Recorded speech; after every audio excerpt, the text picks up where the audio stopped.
Yes, it started to record. Okay. So to begin with, BW.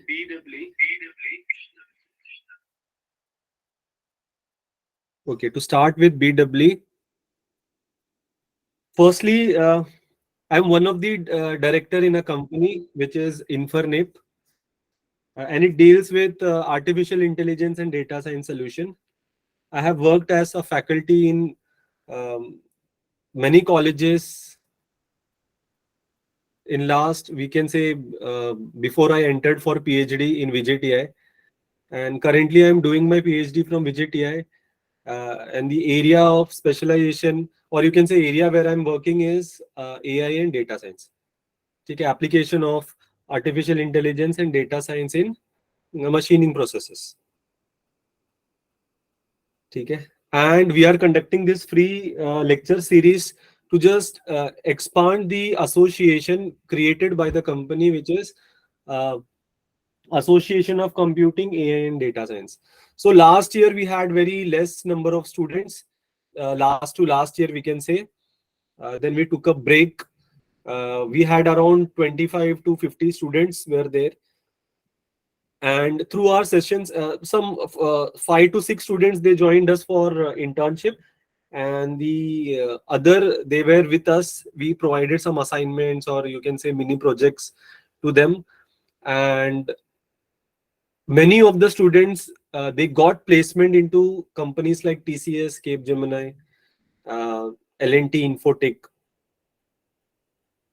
And again, we have started from this year. Let us see how it goes. So these lecture series are provided only to expand the community for semester one. So for semester one, nothing will be charged, nothing for lecture, or nothing for AI and data science lectures. So before starting these lectures for BW Mechanics and Maths, I had conducted one session for data science, and the recorded lecture is there on our YouTube channel. But we got to know that the result of these three subjects were very much low uh, of last year. I got to know that it was around some uh, 19% or 18%, like this. So we decided that we will firstly focus on the this thing, three difficult subjects of this semester. Then from next semester, we will be again continuing with our AI data science lectures. Okay.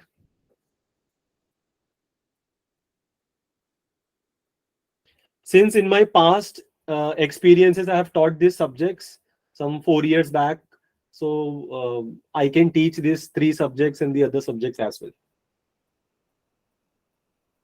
Okay, so you just see, this is one of the question paper of University of Mumbai. University of Mumbai paper comes somewhat like this. Let me just zoom the paper. ठीक है, चालू करने से पहले ही you should be knowing कि paper आ रहा किस तरीके से. So if you see carefully over here, 80 mark ka paper will be there. Question number 1 will be somewhat easy. You'll be having 4 mark ke questions. But you see, even in question number 1, they are asking numericals. Question number 1 is find the value of R3 in the figure given below by Kirchhoff's law. Although it is easy, but it is a numerical question. Then question number 1 ka second part is briefly describe the operation of any one stepper motor.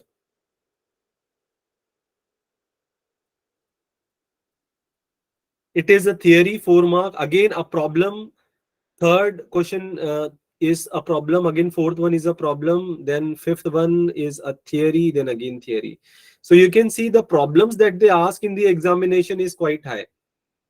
Again, your question number 2A is for 10 marks. Superimposition theorem. It is for 10 marks. It is a numerical type of question.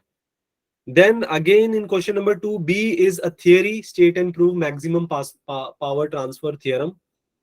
And then question number C is also a theory. So you can see that question number 2, we are having 50% problem and 50% theory. And question number 3 is again 15 mark problem and 5 mark theory. Again, it is a derivation. Derive the EMF equation of DC motor It is a theoretical kind of question, you can say. 15 mark problem, then 5 mark theory. Then question number 4 is again one derivation and one numerical. One derivation and one numerical is there. Something they are telling you to prove. This question has been repeated many a times. So again 50% theory and numerical. Question number 5, again a theory and numerical, you can see. 6 is again theory and numerical. So you can say that around 60% paper, I am saying 60%, not 50, around 60% of the paper will be a numerical paper. I repeat again, around 60% of the paper that you receive in the examination will be a numerical type of paper. If the paper is very much difficult, there are papers in last 4 years, 5 years, if I exclude the COVID period, the paper was 70%, 80% numerical. So nowadays, they are putting a little bit emphasis on theory so that the student should pass the examination. However, the result is not that good. Okay.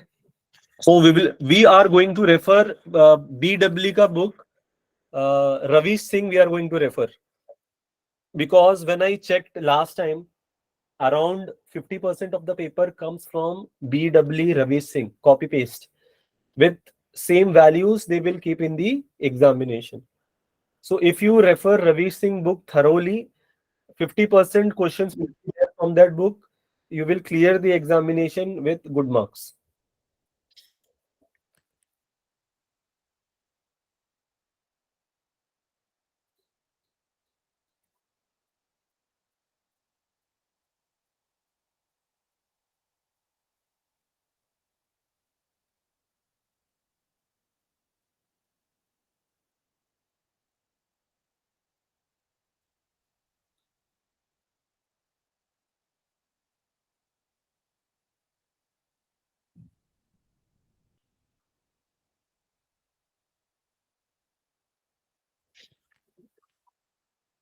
So we are starting with module number 1.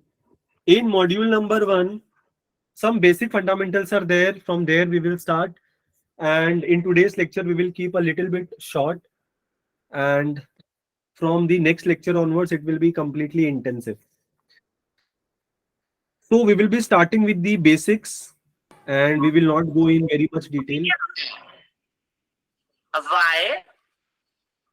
How? No. Very much.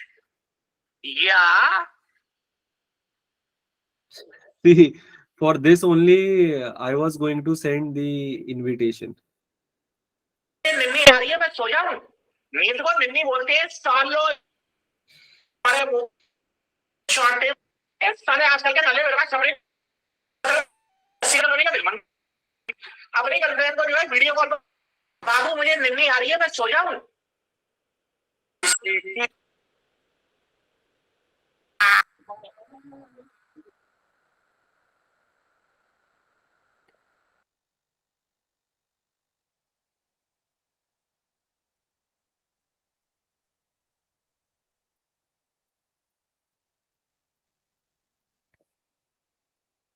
ठीक है. For this only I was going to send the invitation because some people will come inside and फिर ऐसा होगा.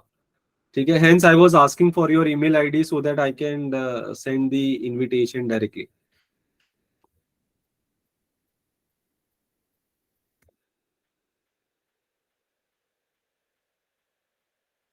It happens every time.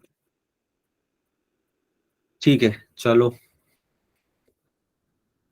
Now no more entries. ठीक है. So we are going to start with, you can say, basic of BW or prerequisite which is required for this particular subject. So from module number 1, they will be asking maximum amount of question. You can say around 30 marks or 35 marks, even sometimes 40 marks they have asked from module number 1. It has been provided 12 hours ka weightage, 12 घंटे का weightage has been given to module number 1. ठीक है. So firstly we will be starting with that series and parallel. तो मैं उसको quickly खत्म करता हूँ. ये basic fundamentals हम लोगों ने पहले भी देखा है. So whatever I am writing, it is expected that आप फटाफट आपकी बुक में लिखना चालू करो and you can prepare your own notes. ठीक है, so I have made one circuit, it is having one resistance R1, resistance R2, and जो current flow हो रहा है यहाँ से, that is your current I, and voltage is V. ठीक है, if two resistance are connected in series, what will happen if two resistances are connected in series? दोनों के यहाँ पे जो voltage drop होता है, that is different. So here voltage will be V1 and voltage will be V2. ठीक है, so I can write both voltages can be added, so your total voltage will be addition of both the voltages like this way. ठीक है, and then आपका formula for voltage is given by V is equal to IR. ये basic 12th है, इसको फटाफट हम लोग खत्म करेंगे. And then it can be further written as, your V1 can be written as V is equal to IR, so it will be your I into R1 plus I into R2. ठीक है, so your voltage will be I into R1 plus R2. तो आपका जो resistance होता है, overall resistance of the circuit is nothing but R equivalent. So your total voltages will be given by I into R equivalent. इसीलिए when the resistances are there in series, you can add both the resistances R1 and R2 and that will become the equivalent resistance of the circuit. Second part is parallel वाला connection. Again हम लोग फटाफट करेंगे ये वाला. See, if there are two resistance and they both are connected in parallel like this, if they are connected in parallel like this, and I'm having again a voltage source here. So if current I is flowing, this current I will be divided into two parts. That is your current I1 and your current I2. Current gets divided and the voltage remains same in parallel. You remember, current gets divided and the voltage will remain same for both the resistances R1 and R2. Voltage remains the same.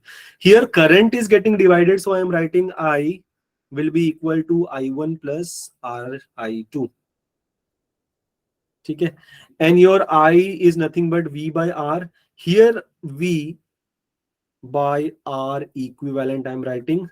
I will be equal to V by R1 plus V by R2. So here what we can write is, all the V are common. I can write R equivalent is given by 1 by R1 plus 1 by R2. Hence your R equivalent will be what?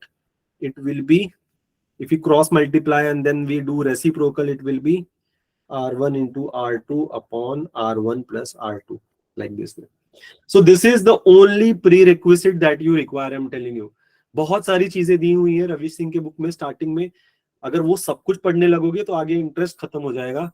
Hence the prerequisite that we require is one, this formula we will be requiring in future, and the other formula is this formula we will be requiring in future. और बाकी का V is equal to IR is the simple thing जो हम लोगों ने पहले भी पढ़ा हुआ है. ठीक है, again I repeat, this formula we will be requiring, then R equivalent का formula we will be requiring, and then V is equal to IR. That's it. This can be your prerequisite. Start करने से पहले. ठीक है, then we will be moving to the next topic, which is short circuit and open circuit. Short circuit and open circuit. ठीक है, बहुत ही important concept है short circuit and open circuit. Let me just start with a circuit over here. I'm making a circuit very quickly. So the circuit is somewhat like this. One resistance is over here. One resistance is over here. Now you guys have to participate. ठीक है, if suppose it is having some 50 volt, calculators होगा आप लोगों के पास. यहाँ से एक current जा रहा है I1, यहाँ पे है 500 का रेजिस्टेंस, यहाँ पे 400 का रेजिस्टेंस, और यहाँ पे 1 ओम का रेजिस्टेंस इज देयर. 1 ओम का रेजिस्टेंस इज देयर. ठीक है, you just see over here. My question is, how much current will pass through this 500 ka resistance? I can say this is I1. How much current will pass through this 400 ka resistance, which is I2, and how much current will pass through this 1 ohm ka resistance, which is I3? Quickly. बहुत ही simple सा question है। देखो हम लोग को यही वाला फॉर्मूला यूज करना है, क्योंकि यहाँ पे मुझे एक्सप्लेन करना है कि शॉर्ट सर्किट क्या होता है and what is open circuit. ये उसका एक्सप्लेनेशन है, हम कोई कैलकुलेशन नहीं कर रहे हैं यहाँ पे।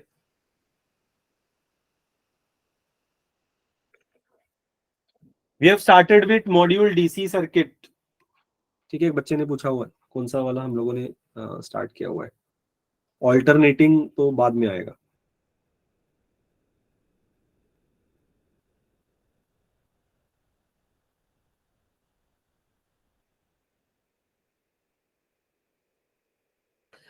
ठीक है, तो यहाँ पे if you see carefully, the current passing through the resistor 500 ohm, ये वाले रेजिस्टर की जब भी बात चल रही थी, तो यहाँ पे क्या होगा, it is V is equal to I R. ये सिंपल वाला फॉर्मूला, V आई आर के हिसाब से your voltage is how much, 50।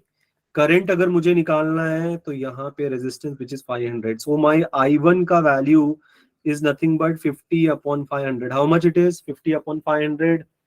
इतना तो आप लोग लिख सकते हो मैसेज के अंदर। चलो, यस यस, बच्चे लोगों ने दे दिया आंसर, विच इज, ये जो I1 का जो वैल्यू है इट विल बी 0.1 एम्पियर।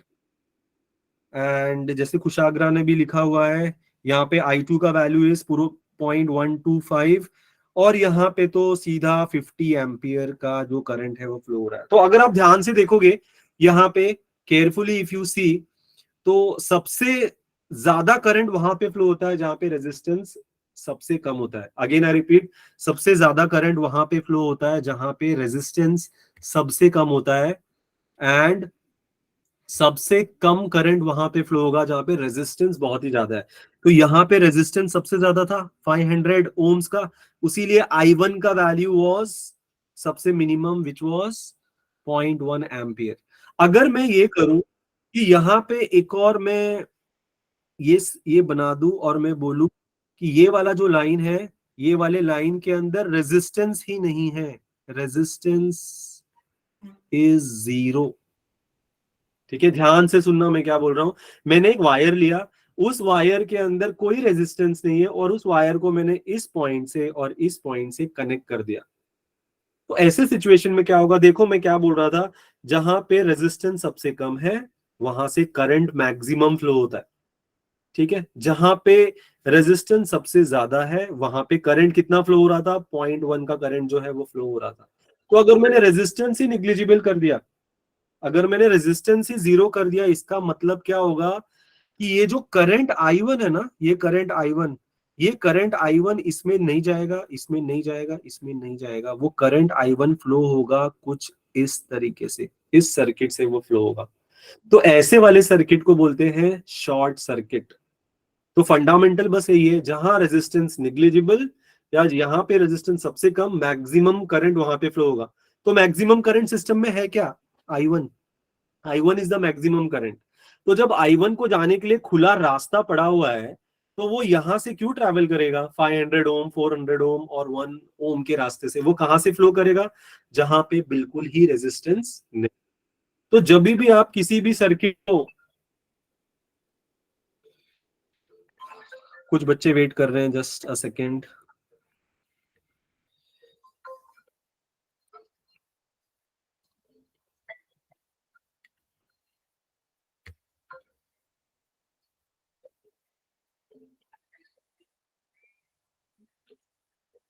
हाँ, ऐड कर दिया मैंने। हाँ ठीक है भाई। देखो बच्चे लोगों ने कॉल किया अरे यहाँ पे मैसेज कर दिए होते मैं ऐड कर देता। ठीक है चलो, अच्छा किया हुआ था मैसेज इन लोगों ने। ठीक है, आ जाओ फिर से टॉपिक के ऊपर। यहाँ पे देखो मैं वही बोल रहा था कि मैक्सिमम करंट सिस्टम में है I1। ठीक है, अगर आपने क्या किया, अगर किसी भी सर्किट के अंदर एक वायर ज्वाइन कर देते हो कुछ इस तरीके से जो मैंने यहाँ पे दिखाया, तो वायर के अंदर ना रेजिस्टेंस नहीं होता है। ठीक है, आप जब आपका कंप्यूटर ओपन करोगे, आज घर जाओ या फिर घर पे ही हो, कंप्यूटर को ओपन करो, देखो बहुत छोटे छोटे आपको रेजिस्टेंसेस दिखाई देंगे। ठीक है, तो वो रेजिस्टेंसेस डालते हैं करंट को कम करने के लिए हमेशा। तो जब किसी वायर में रेजिस्टेंस है ही नहीं, तो करंट को आराम से आसान सा रास्ता मिल जाता है जाने के लिए, और बाकी जगहों पे करंट जाता ही नहीं है। बहुत ही सिंपल सा फिनोमिनन है, लास्ट टाइम भी मैंने एक्सप्लेन किया हुआ था कि सपोज यहाँ पे आपकी ट्रेन जो है वो स्टेशन पे उतरती है, रुक जाती है ट्रेन कुछ यहाँ पे, आपके पास दो ब्रिज है, एक यहाँ पे जा रहा है ब्रिज, एक यहाँ पे जा रहा है ब्रिज। इस ब्रिज पे 500 लोग जा रहे हैं, ठीक है, और ये वाला ब्रिज पूरा का पूरा खाली है, एक भी आदमी नहीं है ये वाले ब्रिज पे, definitely you will be travelling from ये वाला bridge. Why you will be travelling from ये वाला ब्रिज? क्योंकि यहाँ पे कोई है ही नहीं, आसानी से जहां पे जाया जा सकता है इंसान वहीं से ट्रैवल करेगा। ये इलेक्ट्रॉन्स का भी वैसे ही है, जहां पे रास्ता मिलता है आसानी से ट्रैवल करने के लिए वो वहीं से ट्रैवल करेगा। यहाँ पे बहुत सारे लोग हैं, 500 लोग हैं, तो यहाँ पे बहुत सारा रेजिस्टेंस है। आपको यहाँ से यहाँ पे ट्रैवल करने के लिए पूरे 2 मिनट लग जाएंगे थाने स्टेशन में 6 बजे। वही अगर आप दोपहर में जाओ 11 बजे 12 बजे जाओ तो सारे ब्रिजेस खाली मिलेंगे, आप आराम से उसमें से ट्रैवल कर सकते हो। Same is the fundamental of short circuit. Short circuit में अगर मैंने फिर यहाँ पे अगर मैंने रेजिस्टेंस डाल दिया और मैंने अगर यहाँ पे एक वायर डाल दिया जिसमें कोई रेजिस्टेंस नहीं है, तो पूरा का पूरा करंट यहीं से फ्लो होगा, I1 current won't flow from this particular part. ठीक है, इतना समझो कि शॉर्ट सर्किट के अंदर, I repeat again, short circuit के अंदर क्या होता है, यहाँ पे मैं लिख रहा हूं, शॉर्ट सर्किट के अंदर होता है जीरो रेजिस्टेंस, रेजिस्टेंस जीरो हो जाता है। सेकेंड थिंग, करंट सबसे लार्ज होता है, I am writing current is large, current बहुत ही लार्ज हो जाता है। कितना हो जाता है कि जितना बैटरी करंट दे रहा है उतना ही करंट उसमें से फ्लो होगा, बाकी के रेजिस्टेंसेस में से वो जाएगा ही नहीं। सो this is the basic fundamental of short circuit. इसीलिए मैंने पहले बताया था 1 ओम रेजिस्टेंस में से सबसे ज्यादा करंट, तो जीरो कर दिया तो पूरा का पूरा करंट वहीं से गुजर जाएगा। ठीक है, this is the fundamental of short circuit. Next fundamental is open circuit.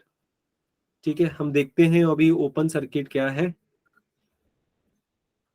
ठीक है, प्लीज आपके नोटबुक के अंदर कुछ भी एटलीस्ट लिखो, सिर्फ लेक्चर सुनो मत, लिखो, नहीं तो मैंने रिकॉर्ड करके दे दिया होता, है ना।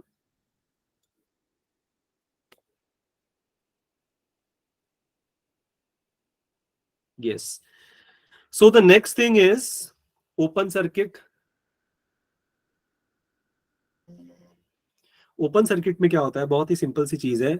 ओपन सर्किट के अंदर same thing, if I am making over here 50 का मैंने बना दिया, और सबसे बड़ा ज्यादा कॉम्प्लिकेटेड नहीं बनाएंगे यहाँ पे सिर्फ दो हम पैरेलल में बना देंगे। 500 एंड 400 ओम है, यहाँ से eraser is on, eraser is on, कल के जैसा। ठीक है, तो यहाँ पे एक सर्किट 500 ओम बना दिया, 500 ओम, और फिर यहाँ पे एक सर्किट विच इज से 400 ओम्स बना दिया। यहाँ पे करंट फ्लो हो रहा है I, अगेन करंट ऐसे फ्लो होगा I1, और यहाँ पे करंट फ्लो होगा I2। ठीक है, अगर मैं इस सर्किट को तोड़ देता हूं, मतलब इस सर्किट में से ये जो मैंने क्रॉस बनाए हैं उस जगह से ये 400 ओम का resistance I will remove completely, I will remove 400 ओम का रेजिस्टेंस कंप्लीटली। तो ये वाले पार्ट को मैं हटा देता हूं। If I remove this part, my new circuit will become somewhat like this. यहाँ पे एक रेजिस्टेंस आएगा and here the circuit will become completely open. तो जब सर्किट इस तरीके से ओपन हो जाता है तो करंट कहां से फ्लो होगा, ये I2 वाला करंट कैंसिल हो जाएगा एंड यहाँ पे सिर्फ एक ही करंट फ्लो होगा विच इज I। सब जगह से सिर्फ I वाला जो करंट है दैट विल बी। ठीक है, तो open circuit is very much simple. आप अगर कोई रेजिस्टेंस को निकाल देते हो तो वहां से जो करंट है वो फ्लो नहीं होगा, करंट फ्लो नहीं होगा, लेकिन आप वोल्टेज यहाँ पे मेजर कर सकते हो। अगर मैं बोलता हूँ यहाँ पे टर्मिनल A है, यहाँ पे टर्मिनल B है, आप वोल्टेज मेजर कर सकते हो कि A और B के बीच में कितना वोल्टेज है। कैसे मेजर कर सकते हो, यहाँ से एक वायर कनेक्ट करो, यहाँ से एक वायर कनेक्ट करो, आपका जो एमीटर वो जो वोल्ट मीटर होता है उसको यहाँ पे कनेक्ट करो, तो वायर लगा के you can check how much is voltage, but current उस एरिया से नहीं जाएगा। ठीक है, current will not flow between circuit A and B when it is open. इसलिए नहीं फ्लो होगा बिकॉज इलेक्ट्रॉन्स हवा में से तो ट्रैवल नहीं करेंगे A और B तक। तो इलेक्ट्रॉन्स के लिए A और B के बीच में, इलेक्ट्रॉन्स के लिए A और B के बीच में कितना रेजिस्टेंस है, इनफाइनाइट रेजिस्टेंस है, बहुत ही बड़ा रेजिस्टेंस है, एयर के थ्रू वो फ्लो नहीं हो सकता। तो इनफाइनाइट रेजिस्टेंस है, और हमने अभी वही देखा कि जब रेजिस्टेंस बढ़ जाता है तो करंट की वैल्यू कम हो जाती है। इनफाइनाइट रेजिस्टेंस हो गया, बहुत बड़ा रेजिस्टेंस हो गया, तो वहां से जो करंट है वो नहीं फ्लो होगा। जो भी करंट फ्लो होना है वो इसी सर्किट के अंदर घूमता रहेगा. सो this is the fundamental of short circuit and open circuit. ठीक है, तो ओपन सर्किट में क्या होगा, in open circuit I am writing over here the current will become zero, which is your I is zero and the entire voltage can be measured. However current zero होगा पर ए और B के बीच में ना voltage को हम major कर सकते हैं. तो मैं बोलूंगा voltage can be measured in that part, जहां से हम लोगों ने किसी रेजिस्टेंस को निकाल दिया है, या फिर अगर कहीं पे भी 2 पॉइंट पे ओपन है, वोल्ट मीटर लगा के हम वोल्टेज चेक कर सकते हैं. सो this is the basic fundamental of short circuit and open circuit. समझ में आया शॉर्ट सर्किट क्या होता है, ओपन सर्किट क्या होता है. जब भी आप किसी भी सर्किट को शॉर्ट कर दोगे तो पूरा करंट वहीं से फ्लो होने लगेगा.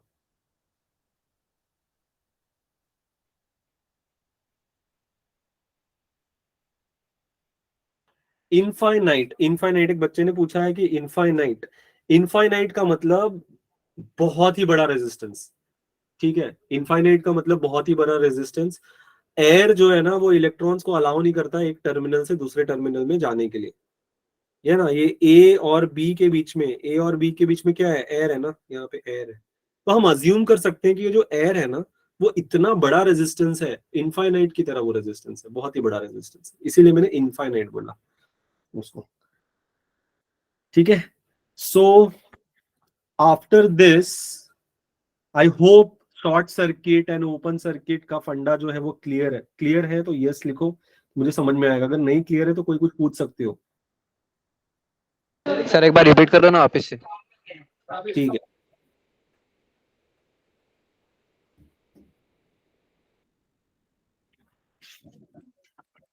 ठीक है, मैं शॉर्ट में बताता हूं अभी.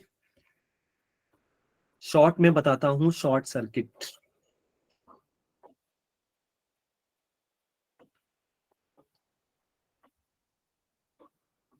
ठीक है, मैंने यहाँ पे 2 रेजिस्टेंसेस बनाए हैं.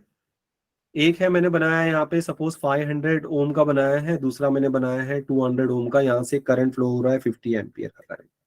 ठीक है, मैंने ये बोला कि जब भी इस तरीके का सर्किट है, नॉर्मल वाला सर्किट है, चलो 50 एम्पियर हटा देता हूं, तो जो करंट है वो कैसे फ्लो होगा, this I1 will be divided into 2 part, which is एक बन जाएगा I2, एक बन जाएगा I3. ठीक है, तो यहाँ पे मैं लिख सकता हूँ कि your I1 is equal to I1 I2 plus your I3. क्यों, क्योंकि दोनों में रेजिस्टेंसेस हैं. ठीक है, कुछ कुछ रेजिस्टेंसेस है तो वो कैसा है ना, वो फ्लो हो रहा है दोनों ही जगहों पे. मैं क्या कर रहा हूं कि एक वायर ले रहा हूं. ठीक है, सादा सा वायर ले रहा हूं जिसमें रेजिस्टेंस नहीं होता है. आप जब आपका लैपटॉप या कुछ ओपन करोगे ना तो आपको कुछ इस तरीके से ऐसे ऐसे कुछ एक रेजिस्टेंसेस दिखाई देगा जो पिन करके रखा हुआ होता है उसके ऊपर.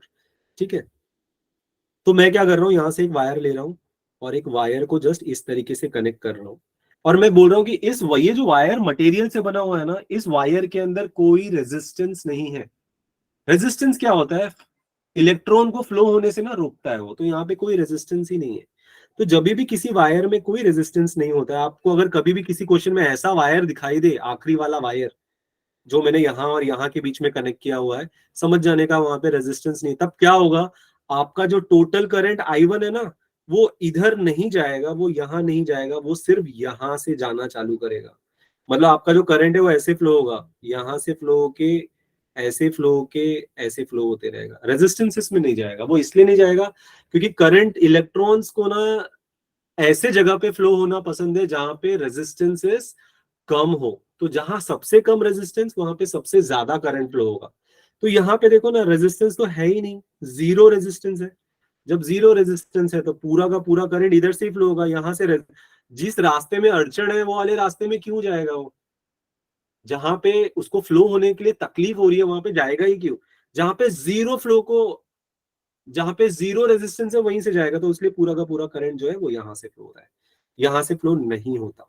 तो आप अज्यूम कर सकते हो कि यहाँ पे इन रेजिस्टेंसेस की जरूरत ही नहीं है ही नहीं. कुछ कुछ मतलब ही नहीं बनता यहाँ पे रेजिस्टेंस बना के जब मैं यहाँ पे एक वायर डाल देता हूँ तो. ठीक है, तो आप लोगों का देखो बहुत सारे घरों में क्या होता है ना कि फैन जब लगाते हैं तो फैन को ना डायरेक्ट कनेक्शन दे देते हैं, तो मैक्सिमम स्पीड पे जो है फैन है ना वो चलता है. होता क्या है, उसमें रेजिस्टेंस ही नहीं लगाते वो लोग, डायरेक्टली वो फैन को उस वायर से ज्वाइन कर देते हैं. तो जैसे ही स्विच ऑन किया तो सीधा पूरा जाएगा, उस वायर में कोई रेजिस्टेंस ही नहीं है. और जब आप वो 1 टिक टिक टिक टिक करके 1 2 3 4 पे जब आप लेके आते हो, होता क्या है, resistances are added in between. जब वो रेजिस्टेंसेस ऐड होता है ना, तो करंट जो है वो कम फ्लो होने लगता है। तो इसीलिए जब फैन का जो स्पीड है सबसे कम होगा, maximum resistance will be there at first position और सेकंड या थर्ड या फोर्थ पोजीशन, जो भी है। समझ में? So this is nothing but fundamental of short circuit. Yes, चलो, फिर we are moving ahead. Next topic is, जहां से प्रॉब्लम्स पूछना चालू करते हैं ना, अब हम लोग वो चालू करेंगे। So next topic is equivalent circuit. ये एक क्वेश्चन नंबर 1 में होता है। If you take 20 question paper, so 20 question paper में से 15 क्वेश्चन पेपर में क्वेश्चन नंबर 1 में you will be getting the question of equivalent circuit. तो इक्विवेलेंट सर्किट देखेंगे आज। इक्विवेलेंट सर्किट, हम आज इक्विवेलेंट सर्किट देखेंगे।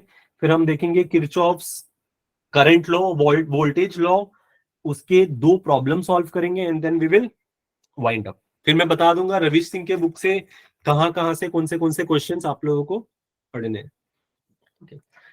पहले मेरी बातों को थोड़ा ध्यान से सुनना, क्योंकि बहुत सारे कॉम्प्लिकेशंस होते हैं इसके अंदर।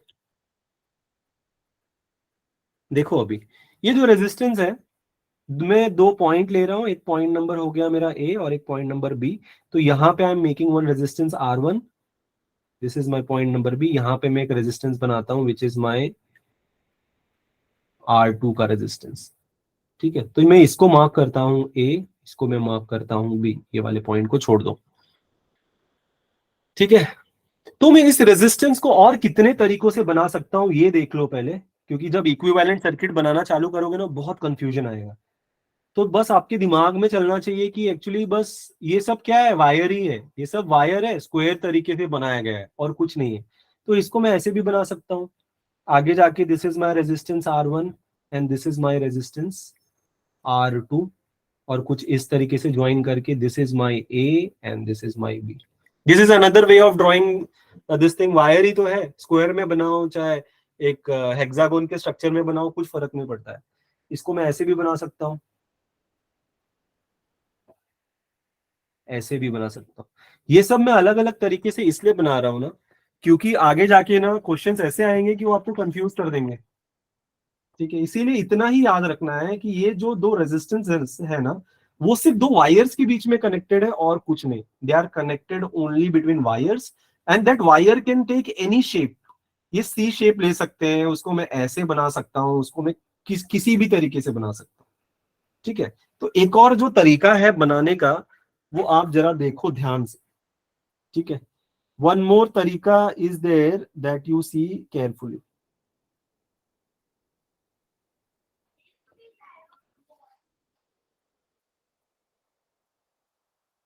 ये है मेरा पॉइंट ए, इसके बीच में एक रेजिस्टेंस है विच इज R1, यहाँ पे है मेरा पॉइंट नंबर बी।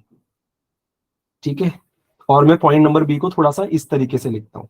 यहाँ पे एक और वायर मैंने ऐसे कर लिया, यहां से ना एक रेजिस्टेंस ऐसे ज्वाइन किया हुआ है और ये बन गया कुछ इस तरीके से, रेजिस्टेंस R2। ठीक है, I hope you can see it carefully. ये था पॉइंट ए, ये था मेरा point B, this is my resistance R2। और मैंने क्या किया है, बस एक वायर ले लिया है, ये वायर को मैंने इन 2 पॉइंट से मैंने ज्वाइन कर लिया है। आप अगर इसको बहुत ही गौर से देखोगे तो आपको लगेगा कि ये वाला जो सर्किट है, पहला वाला जो सर्किट है और ये वाला जो सर्किट है, दोनों ही सेम सर्किट है। तो आपका जो BW है वो बहुत इजी है, लेकिन एक ही क्वेश्चन को इस तरीके से बना के वो लोग भेजते हैं ना कि सामने वाला कंफ्यूज हो जाता है कि अरे ये तो पैरेलल में है ही नहीं। लेकिन अब अगर थोड़ा सा ध्यान देकर अगर सुनोगे तो, चलो मैं यहाँ पे एक पॉइंट को नाम दे देता हूँ, और ये वाले पॉइंट का नाम चलो मैं लिख देता हूँ C। ठीक है, this point is my point number C, जो मैंने यहाँ पे लिख दिया। अब अगर मैं ये बोलूं कि ये जो वायर है इसको मैं ऐसे कट कर देता हूँ, यहां से कट कर देता हूँ और मैं इसको यहां से कट कर देता हूँ। ठीक है, इन दोनों वायर को जब मैं कट कर दूंगा तो इसको कैसे लिखा जा सकता है, इसको ऐसे लिखा जा सकता है। ठीक है, यहाँ पे क्या रहेगा, एक छोटा सा वायर रह गया कुछ इस तरीके से। ऐसे बन सकता है, this is my resistance R1, this is my resistance R2, this was my point C and this was my point A। If you see carefully और थोड़ा ध्यान लगा के देखोगे तो आपको पता चलेगा कि ये पॉइंट नंबर A और ये पॉइंट नंबर A और पॉइंट नंबर C दोनों एक ही पॉइंट है, दोनों आगे जाके कोइंसाइड हो सकते हैं। इस वायर को अगर मैं और छोटा करता हूं, ये जो वायर है सी शेप का जो वायर है, इसको अगर मैं और छोटा करता हूं और जब मैं कट कर देता हूं, यहां से कट करके और यहां से कट करके हटा ही देता हूं, तो क्या होगा, पॉइंट नंबर ए और पॉइंट नंबर सी कोइंसाइड करेंगे एक दूसरे से। तो उस रेजिस्टेंस को ऐसे बनाया जा सकता है, कुछ इस तरीके से उस रेजिस्टेंस को बनाया जा सकता है। तो at the end of the day था क्या, ये वही प्रॉब्लम था, उसको मैंने बस एक अलग तरीके से बनाया हुआ था। इफ यू सी केयरफुली तो ये वाला प्रॉब्लम, ये प्रॉब्लम सेम था। मैंने क्या किया था, बस इसके अंदर, ये वाले पार्ट के अंदर एक्स्ट्रा वायर जोड़ दिए थे और कुछ नहीं। ठीक है, मैंने यहाँ पे क्या किया था, यहाँ पे इस तरीके से एक वायर को जोड़ दिया था और उसको वहां लेके चला गया था। ठीक है, और कनेक्ट कर दिया था, और कुछ नहीं है। ठीक है, तो इस तरीके के प्रॉब्लम्स आएंगे एग्जाम के अंदर। रेजिस्टेंस रहेगा पैरेलल में, yes I will explain again. Resistance रहेगा पैरेलल में, बट वो दिखेगा कि वो सीरीज में है। आई रिपीट अगेन, रेजिस्टेंसेस होते हैं पैरेलल में, पर समझ में नहीं आता है कि वो क्वेश्चंस है कैसे। ठीक है, इसीलिए प्रॉब्लम पे जाने से पहले इट इज बेटर दैट हम समझ लें कि एक छोटे से रेजिस्टेंस को कितने तरीके से बनाया जा सकता है।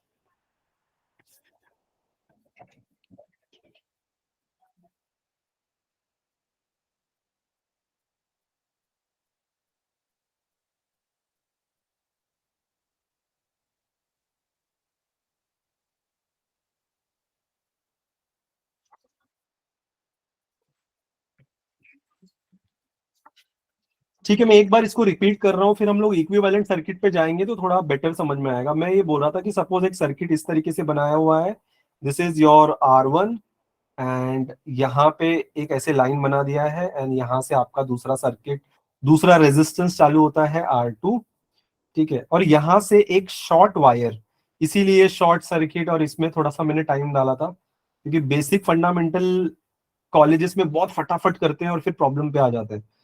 तो इस तरीके से बनाया हुआ है। Suppose this is my point, कुछ मैंने पॉइंट का नाम दे दिया है विच इज सी, चलो यहाँ पे। ठीक है, तो बहुत सारे क्वेश्चंस जब हम आगे सॉल्व करेंगे ना, तो आपको इस तरीके से ना शॉर्ट वायर दिखाई देगा। ठीक है, if this is A, this is B and this is C, तो ये शॉर्ट वायर में रेजिस्टेंस तो है नहीं, ये शॉर्ट वायर में रेजिस्टेंस तो है नहीं, तो मैं क्या करूं, इस वायर को ऐसे कट कर सकता हूं यहां से और यहां से, कुछ फर्क नहीं पड़ता है। वायर छोटा रहा है बड़ा रहा है कुछ फर्क नहीं पड़ता है, करंट उतना ही फ्लो होगा जितना होना चाहिए था। ठीक है, तो इसको अगर मैं कट करके हटा देता हूं तो इसको मैं ऐसे फिर से बना सकता हूं, which is this my A, this is my resistance R1, this is my point B, ऐसे गया था, this is my resistance R2, और ये वायर कुछ इस तरीके से बन गया। मैंने छोटा कर दिया वायर को। ठीक है, वायर को मैंने छोटा कर दिया, यहाँ पे था पॉइंट नंबर C। अब अगर आप ध्यान से देखोगे ना, तो इस वायर को अगर मैं और छोटा करते जाऊं, जिस वायर को मैंने पहले छोटा किया था उसको अगर मैं यहां से कट कर दूं और यहां से कट कर दूं, दो साइड से अगर मैं कट कर देता हूं, तो आपको लगता नहीं कि ये जो पॉइंट ए है और पॉइंट सी है एक दूसरे से कोइंसाइड करेंगे। Point A and point C, they will coincide with each other, hence we can say that point A and C they coincide with each other, दोनों एक दूसरे से कोइंसाइड करते हैं। तो अगर जब वो कोइंसाइड करते हैं तो कैसे बन सकता है, इस पूरे रेजिस्टेंस को उठा के मैं यहाँ पे लेके आता हूँ, so it can be drawn as, ये है रेजिस्टेंस नंबर 1। ठीक है, ये था मेरा पॉइंट B, तो इसको उठा के मैं यहाँ पे लेके आया तो ये कुछ ऐसा बन जाएगा, A और C क्योंकि कोइंसाइड करता है। ठीक है, तो इस तरीके से था R1 R2। तो एक्चुअली क्या था, R1 एंड R2 दोनों पैरेलल में था, समझ में नहीं आ रहा था क्यों, क्योंकि ये शॉर्ट वायर यहाँ पे लगा दिया हुआ था। अब मेरा बातें ध्यान से सुनो, जब भी ध्यान से सुनो, जब भी शॉर्ट वायर के दो एंड्स को आप देखो, ये है मेरा पहला एंड, ये है मेरा दूसरा एंड, जब भी शॉर्ट वायर के दोनों एंड को देखो तो शॉर्ट वायर के दोनों के एंड, दोनों एंड्स कोइंसाइड करते हैं हमेशा। तो you can say point A and C दोनों क्या है, सेम है, दोनों सेम है। हमेशा याद रखना, अभी हम प्रॉब्लम करेंगे तो उसमें मैं बार बार बोलूंगा, point A and point C they both will coincide with each other. दोनों एक ही पॉइंट है, बस एक ही पॉइंट है, दोनों के बीच में वायर लगा दिया है। पहले कैसे था, ए और सी जो है ना, वो ए और सी एक ही पॉइंट पे था, बाद में क्या किया, दोनों के बीच में वायर लगा दिया है, तो ए और सी जो है वो अलग हो गया वायर। समझा, ये वाला बस कंसेप्ट है। आई होप अभी क्लियर है सब। जब भी शॉर्ट सर्किट, कोई भी शॉर्ट वायर दिखे, मैं फिर से रिपीट कर रहा हूं, जब भी कोई शॉर्ट वायर दिखे तो शॉर्ट वायर के दोनों ही एंड को पकड़ो, पहला एंड है ए, दूसरा एंड है सी, और दोनों ही एंड उसके सेम होते हैं, कोइंसाइड होते हैं। ठीक है, ये फंडामेंटल हम लोगों को आगे यूज में आएगा। तो मैं यहाँ पे एक नोट लिख देता हूं कि short wire, ends of short wire coincide with each other. आपके नोटबुक में लिख सकते हो, coincide with each other. Ends of short wire coincide with each other. Coincide का स्पेलिंग गलत है, आप ठीक कर लो। ठीक है, अब हम लोग स्टार्ट करेंगे प्रॉब्लम के साथ, क्योंकि ये बेसिक फंडामेंटल जो है ना वो पता होना चाहिए। आई होप कि आप लोग आपके नोटबुक्स के अंदर लिख रहे होंगे ये सब चीजें।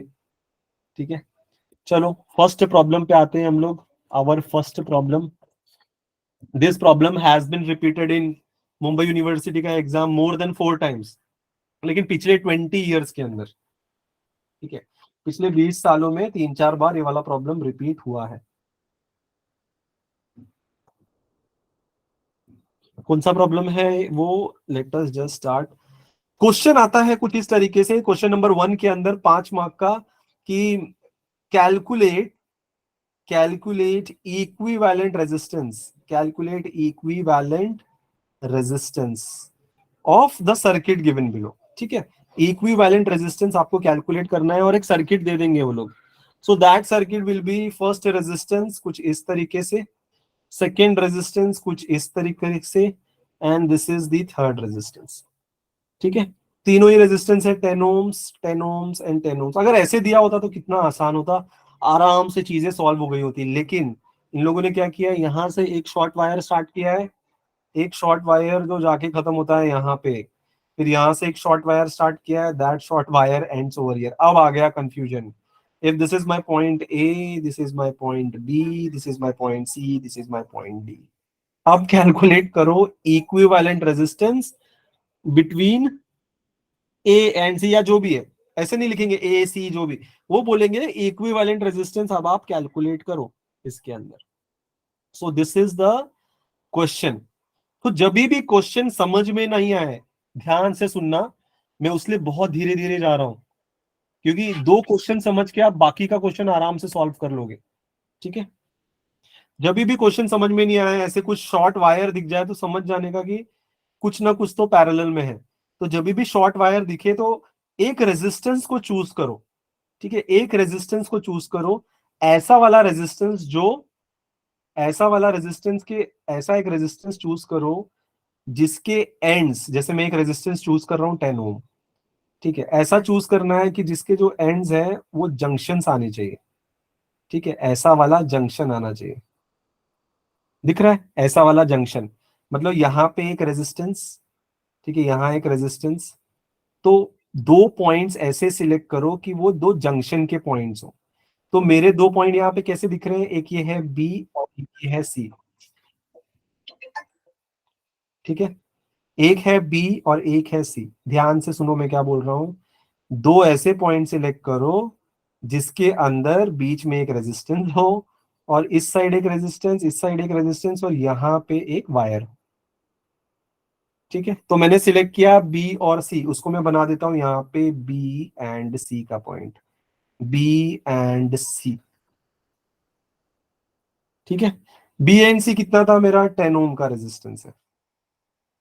मैंने ये वाला 10 ओम नहीं सिलेक्ट किया, मैंने ये वाला 10 ओम नहीं सिलेक्ट किया, इसलिए सिलेक्ट नहीं किया क्योंकि वो दोनों जो है, ये पॉइंट जंक्शन नहीं है, ये वाला पॉइंट भी जंक्शन नहीं है।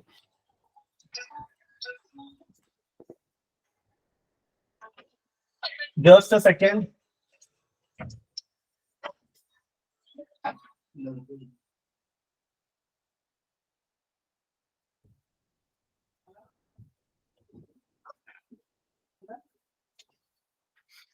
किसी ने बोला है 0.3 का रेजिस्टेंस है, 0.3 का। Let's see whether it is 0.3। पहले मेरा प्रोसीजर सुन लो, थोड़ा सा पेशेंस रखो। ये मत सोचना मैं बार बार एक चीज रिपीट कर रहा हूं। मैं इसलिए बार बार चीजें रिपीट कर रहा हूं क्योंकि वेन एवर वी टीच, होता है कि वेन वी से for the first time 40% of the public को समझ में आता है, लेकिन बाकी के लोगों को समझने के लिए दूसरी तीसरी बार में समझ में आता है। इसलिए a faculty has to repeat a single statement again and again. This is the only reason. ठीक है, तो यहाँ पे बी और सी सिलेक्ट कर लिया। बी और सी सिलेक्ट करने के बाद एक रेजिस्टेंस बना लिया। फिर आओ किसी भी एक रेजिस्टेंस पे, चलो मैं ये वाला रेजिस्टेंस कंसिडर करता हूं। मैंने क्या बोला था, जब भी कोई शॉर्ट वायर आपको दिखाई दे, जब भी कोई शॉर्ट वायर आपको दिखाई दे, तो वो शॉर्ट वायर के दोनों ही एंड्स कोइंसाइड करते हैं। मतलब अभी क्या क्या कोइंसाइड कर रहा है, ए कोइंसाइड कर रहा है सी के साथ, ए कोइंसाइड कर रहा है सी के साथ। तो यहाँ पे C इज इक्वल टू ए, सी और ए दोनों इक्वल है, तो मैं यहाँ पे लिख देता हूं C कॉमा ए। यहाँ पे आप लिख सकते हो C कॉमा ए। ठीक है, क्या लिखा समझ में आया? C comma A, because A and C they both are coinciding with each other. तो मैंने C के बगल में ही A लिख दिया हुआ है यहाँ पे, है ना।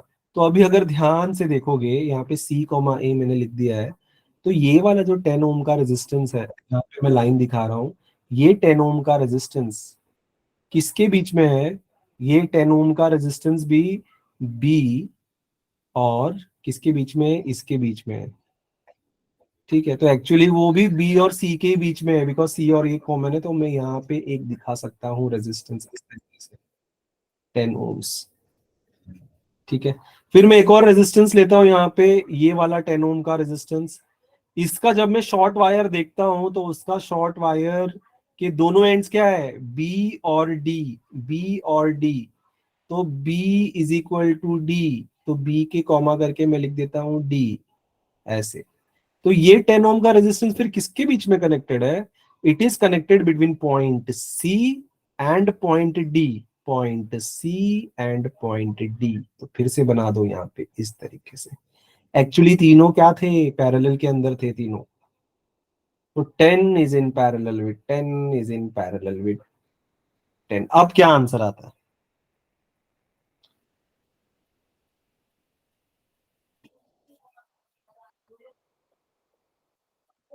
3.3 ओम्स, करेक्ट। 3.3 ओम्स।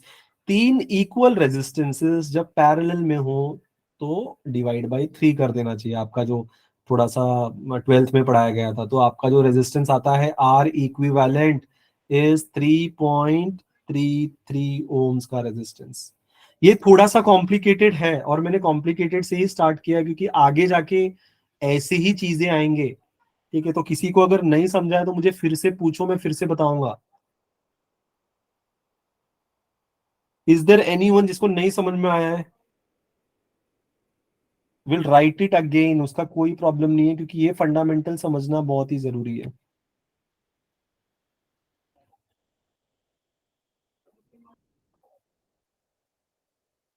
ये क्लियर है हमने बनाया कैसे? B कॉमा डी क्यों लिखा, C कॉमा ए क्यों लिखा? Is it clear this thing? At least you can right yes so that I can understand that it is clear. Short पे मैं रिपीट करता हूं फिर से।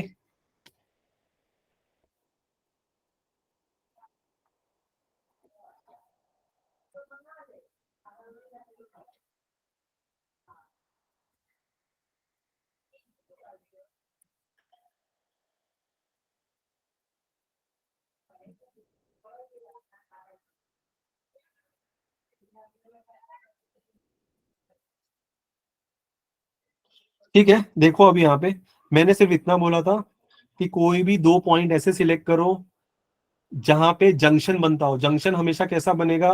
One resistance, a point, another resistance और एक शॉर्ट वायर। एक रेजिस्टेंस, दूसरा रेजिस्टेंस और एक शॉर्ट वायर, ऐसे वाले दो पॉइंट सिलेक्ट करो। तो ये हो गया मेरा पहला पॉइंट, ये हो गया मेरा दूसरा पॉइंट।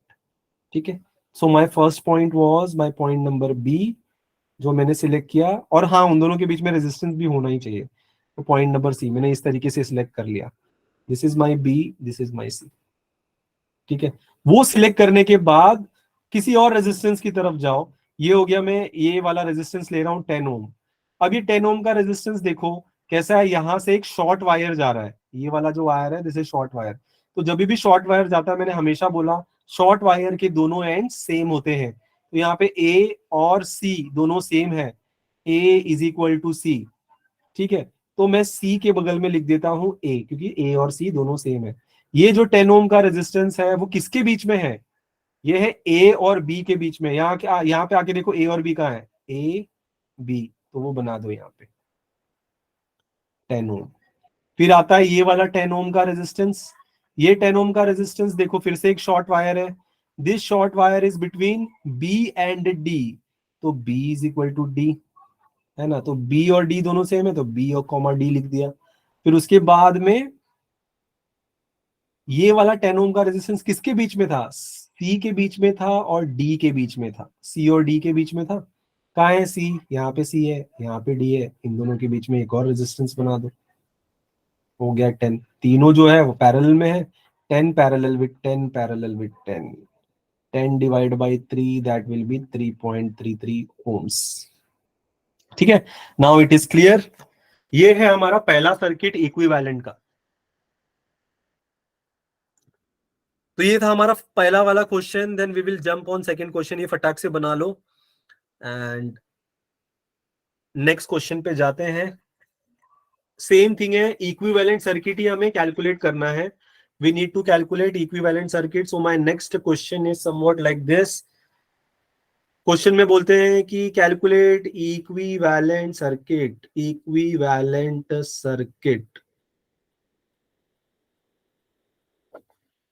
ठीक है, मैं जब तक ये बना रहा हूं, ये लॉर्ड पुनीत कोई बहुत बड़ा कुछ है क्या, जो बच्चा आया था बीच में, जनरली कोई सुपरस्टार होता है या कुछ होता है तो जनरली लोग उसके नाम पे कुछ ऐसा बना के आते हैं, इज ही वेरी बिग, कुछ ऐसा कुछ एक्टर एक्टर आया है क्या?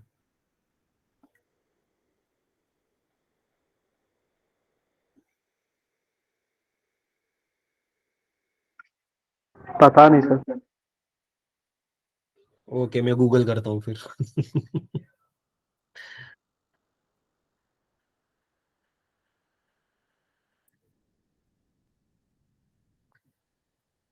यहाँ पे 15 ओम्स है, यहाँ पे 10 ओम्स है, यहाँ पे 10 ओम्स है, यहाँ पे 40 ओम्स है, 30 ओम्स है, 20, then 8 ohm is there and यहाँ पे 2 ओम है।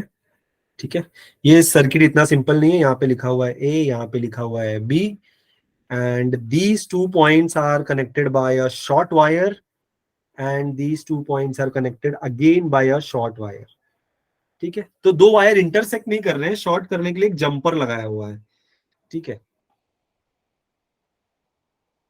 अच्छा वो मीम्स बनाता है, ओके।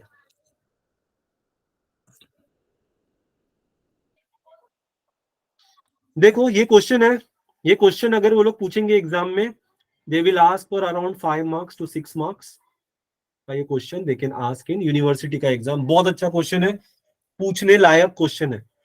ठीक है, जब इक्विवेलेंट सर्किट बनाने के लिए बोलते हैं तो दो तरीके से बन सकता है, जनरल दिमाग लगा के आपको समझना पड़ेगा, शॉर्ट वायर दिख रहा है तो डेफिनेटली ये पैरेलल का कंसेप्ट है, या फिर एक दूसरा कंसेप्ट है स्टार डेल्टा, स्टार डेल्टा से भी बनता है, तो आगे जब आएगा तब हम देखेंगे, बहुत ज्यादा कॉम्प्लिकेटेड है, स्टार दिख रहा है डेल्टा दिख रहा है तब वो हम करेंगे, अभी मैं ज्यादा नहीं बताऊंगा उसके बारे में। लेकिन अब जब आप ये सर्किट को ध्यान से देखते हो, तो पहले जो चीजें कन्वर्ट हो सकती है ना इक्विवेलेंट में, वो कन्वर्ट कर लेने का। ठीक है, तो आप अगर ध्यान से देखो तो ये जो 5 और 10 है,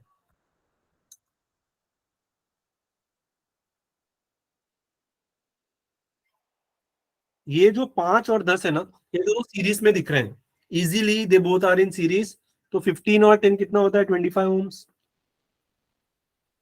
ठीक है, इसको मैंने कन्वर्ट कर दिया। फिर यहाँ पे 40 and 10 they both are in series, series में है ना वो, ध्यान से देखो, तो यहाँ पे हो गया 50 ओम्स। ये 20 और ये 30, this 20 and this 30 they both are in series. इसको मैं फिर से कर लेता हूं, विच इज इन 50 ओम्स, ये वाला। तो जो पहले दिख जाते हैं ना उसको कन्वर्ट कर लेने का, और एग्जाम में ना सर्किट्स बनाते रहने का। क्यों? क्योंकि 5 से 6 मार्क्स का क्वेश्चन है ये। अगर कुछ गलती हुआ तो एटलीस्ट 2-3 मार्क्स तो मिलेंगे, है ना। तो जैसा पहला था वैसे ही बना लेने का। That is, this was my point B. तो यहाँ पे था 2 ओम्स। आप बनाते रहो, आप लोग बनाते रहो। ये 5 और 10 तो मिलके ये 25 हो गया। तो मैं यहाँ पे एक इस तरीके से लाइन बना देता हूँ, दिस इज माय 25 ओम्स। फिर उसके बाद में यहाँ पे एक मैं लाइन बना देता हूँ विच इज माय 50 ओम्स। फिर बाद में यहाँ पे मैं एक और लाइन बना देता हूँ विच इज माय 50 ओम्स। फिर यहाँ पे एक था 8 ओम का resistance, 8 ohm, 2 ohms. Then there was a point, इन दोनों के बीच में एक जंपर था इस तरीके से, और ये वाला लाइन कुछ इस तरीके से कनेक्टेड था। So this was your point A. Point B, यहाँ पे एक नाम दे दो, A B C D E and F. तो हम लोगों ने इतने सारे नाम दे दिए यहाँ पे, ठीक है। तो कुछ हम लोगों ने इक्विवेलेंट में कन्वर्ट किए हैं, कुछ कन्वर्ट करने बाकी है यहाँ पे कुछ इस तरीके से, ठीक है। आई होप आप लोग यहाँ तक तो पहुंच गए हो, बहुत ही सिंपल है।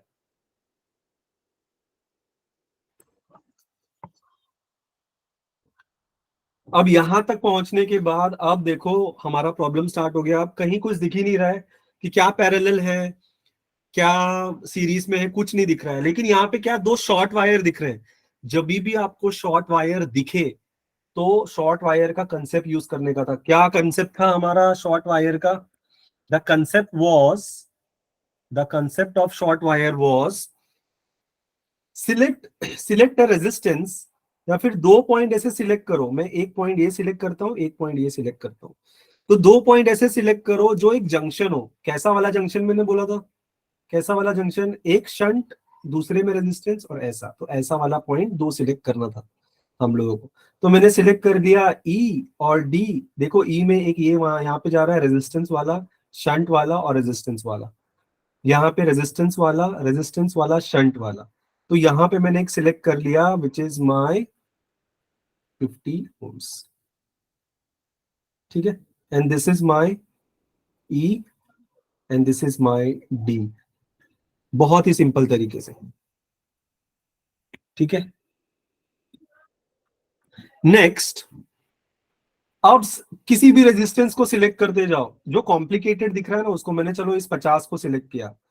ये जो 50 है देखो अभी किसके बीच में कनेक्टेड है? ई और एफ के बीच में कनेक्टेड है। लेकिन पहले सोच लेने का कि यहाँ पे एक शॉर्ट वायर जा रहा है। ये शॉर्ट वायर, मैंने पहले ही बोला था जब भी शॉर्ट वायर जाए तो दोनों के एंड्स सेम होते हैं। तो यहाँ पे क्या है? यहाँ पे है F is equal to D. तो F is equal to D, तो मैं लिख रहा हूँ D comma F. F is equal to D है ना, तो डी कॉमा एफ लिख दिया। अब देखो ये 50 ओम किधर कनेक्टेड है? ई और एफ के बीच में। तो ये E और ये एफ के बीच में कनेक्टेड है, तो मैंने यहाँ पे कनेक्ट कर दिया 50 ओम्स, ठीक है। Just a second, someone wants to enter.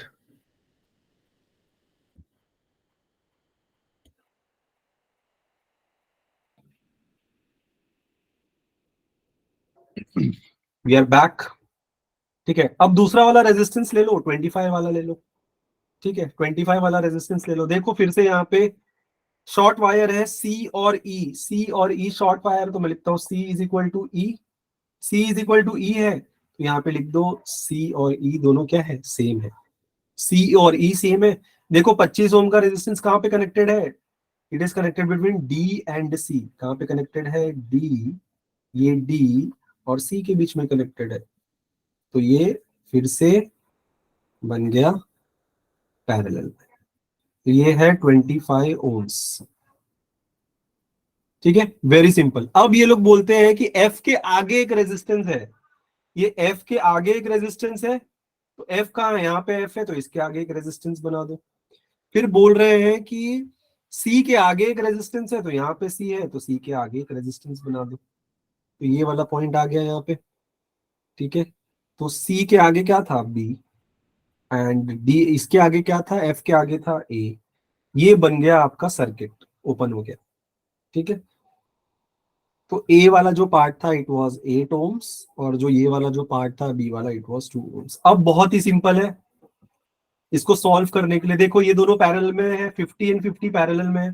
तो जिनको मैथ्स का थोड़ा सा, मैथ्स बोल रहा हूं मैं, बीडब्ल्यू थोड़ा जो 12th में थोड़ा सा वीक था, तो यहाँ पे देखो दो ही सर्किट उठाओ अगर प्रॉब्लम होता है तो 50 is in parallel with 50, 50 divided by 2, दो सेम रेजिस्टेंस जब पैरेलल में हो सीधा 2 से डिवाइड कर दो तो मिल जाएगा 25।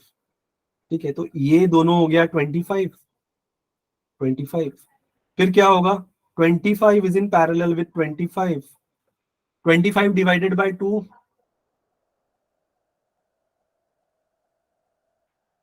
किसी ने आंसर ही निकाल लिया क्या?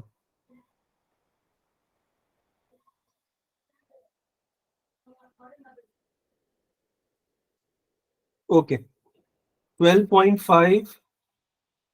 ये 12.5 आने के बाद देखो एक सर्किट ऐसे बनेगा, 2 ओम का रेजिस्टेंस, 12.5 का रेजिस्टेंस एंड 8 का, 8, 12.5 एंड 2, 8, 9, 10, 10, 20, 22.5, करेक्ट। तो यहाँ पे हो जाएगा, this is point B, this is point A, so your overall series में आ जाता है। तो you can write 2 plus 12.5 plus 8 will be 22.5 ohms.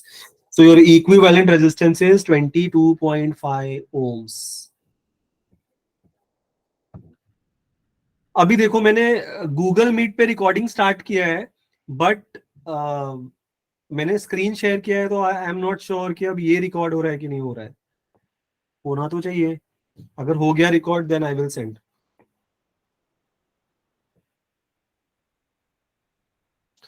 क्योंकि जब मैं पहले लेक्चर ले रहा था बहुत पहले, 5 years बैक, 4 years बैक, ध्यान में भी नहीं है मुझे, उस टाइम पे ऐसे ऑनलाइन का कुछ कंसेप्ट ही नहीं था। ठीक है, I will see if it is recorded properly. If it is recorded, then I will send it. किसी को डाउट ये वाले क्वेश्चन के अंदर? ये वाला क्वेश्चन इजी था। Then we will move towards Kirchhoff's current law and voltage law. एक प्रॉब्लम सॉल्व करेंगे, उसमें कम से कम हाफ एन आवर जाने वाला है, क्योंकि हम सेम प्रॉब्लम को दो तरीके से सॉल्व करने वाले हैं, नो डाउट। ठीक है, तो हम लोग आगे बढ़ेंगे।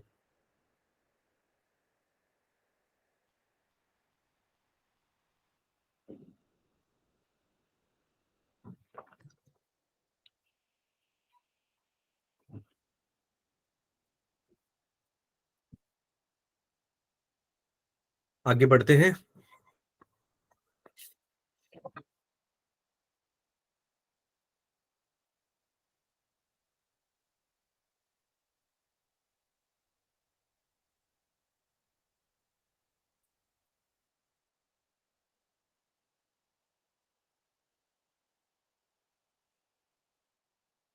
Give me a second guys.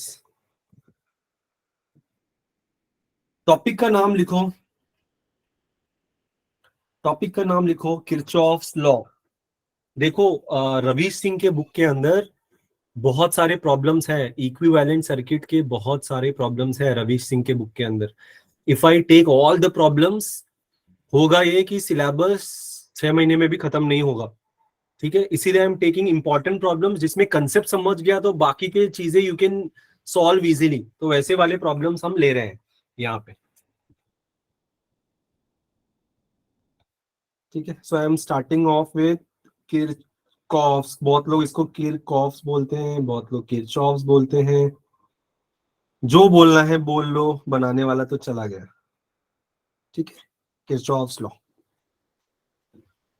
अभी किरचॉफ्स लॉ का जो सिंपल सा फंडामेंटल है वो ये है कि एक अगर मैं जंक्शन पॉइंट कंसिडर करता हूं, कोई भी एक जंक्शन पॉइंट, जंक्शन पॉइंट मतलब एक ऐसा पॉइंट जहां पे बहुत सारे वायर्स मीट होते हैं।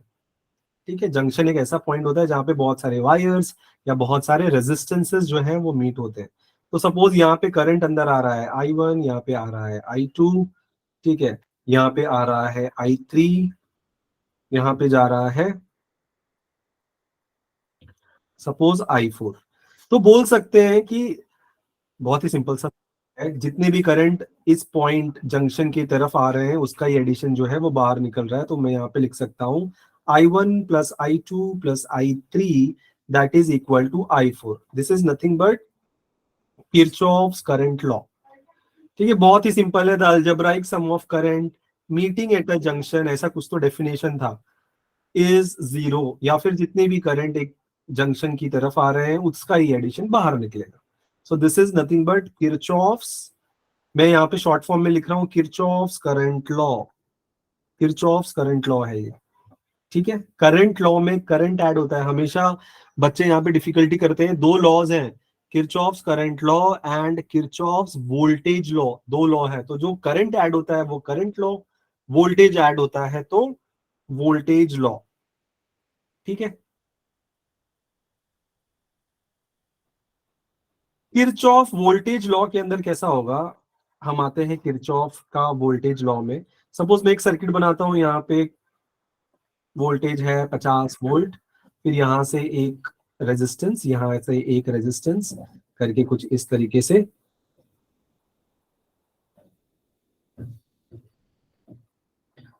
यश ने पूछा है सर, तो बेसिकली सेमेस्टर एग्जाम में अगर हमें पूछा जाए इक्विवेलेंट सर्किट फाइंड करो, देन हमें बस इक्विवेलेंट रेजिस्टेंस करके, यस इक्विवेलेंट ही पूछा है तो सिर्फ इक्विवेलेंट आर का वैल्यू निकाल के छोड़ देना है। क्योंकि जहां पे इक्विवेलेंट पूछते हैं ना, वहां पे वोल्टेज नहीं दिया होता है, कुछ नहीं दिया होता है, तो करंट आप निकाल भी नहीं सकते।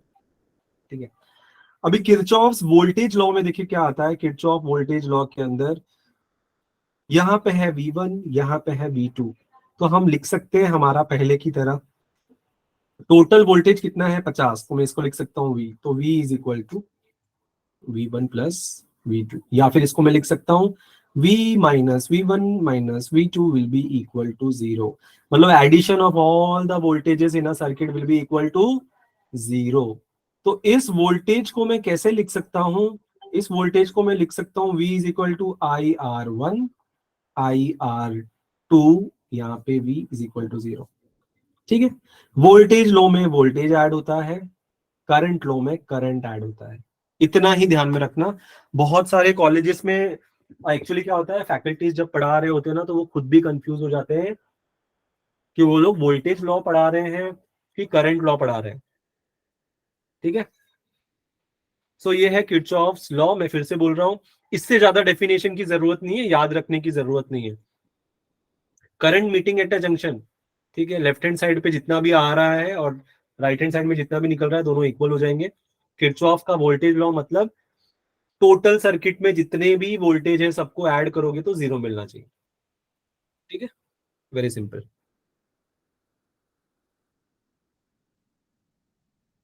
देखो इस वक्त कोई ज्वाइन हो रहा है। ठीक है, सीधा जाते हैं एक प्रॉब्लम के ऊपर। ठीक है, ये प्रॉब्लम को काफी वक्त लगने वाला है। अपना सब लोग नोटबुक कैलकुलेटर और पेन जो है वो साथ में रहना है। ठीक है, सर एक बार जो पिछला स्लाइड था वो दिखाइए ना प्लीज।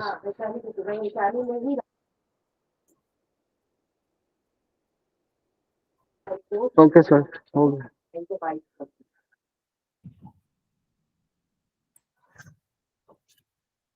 Done sir.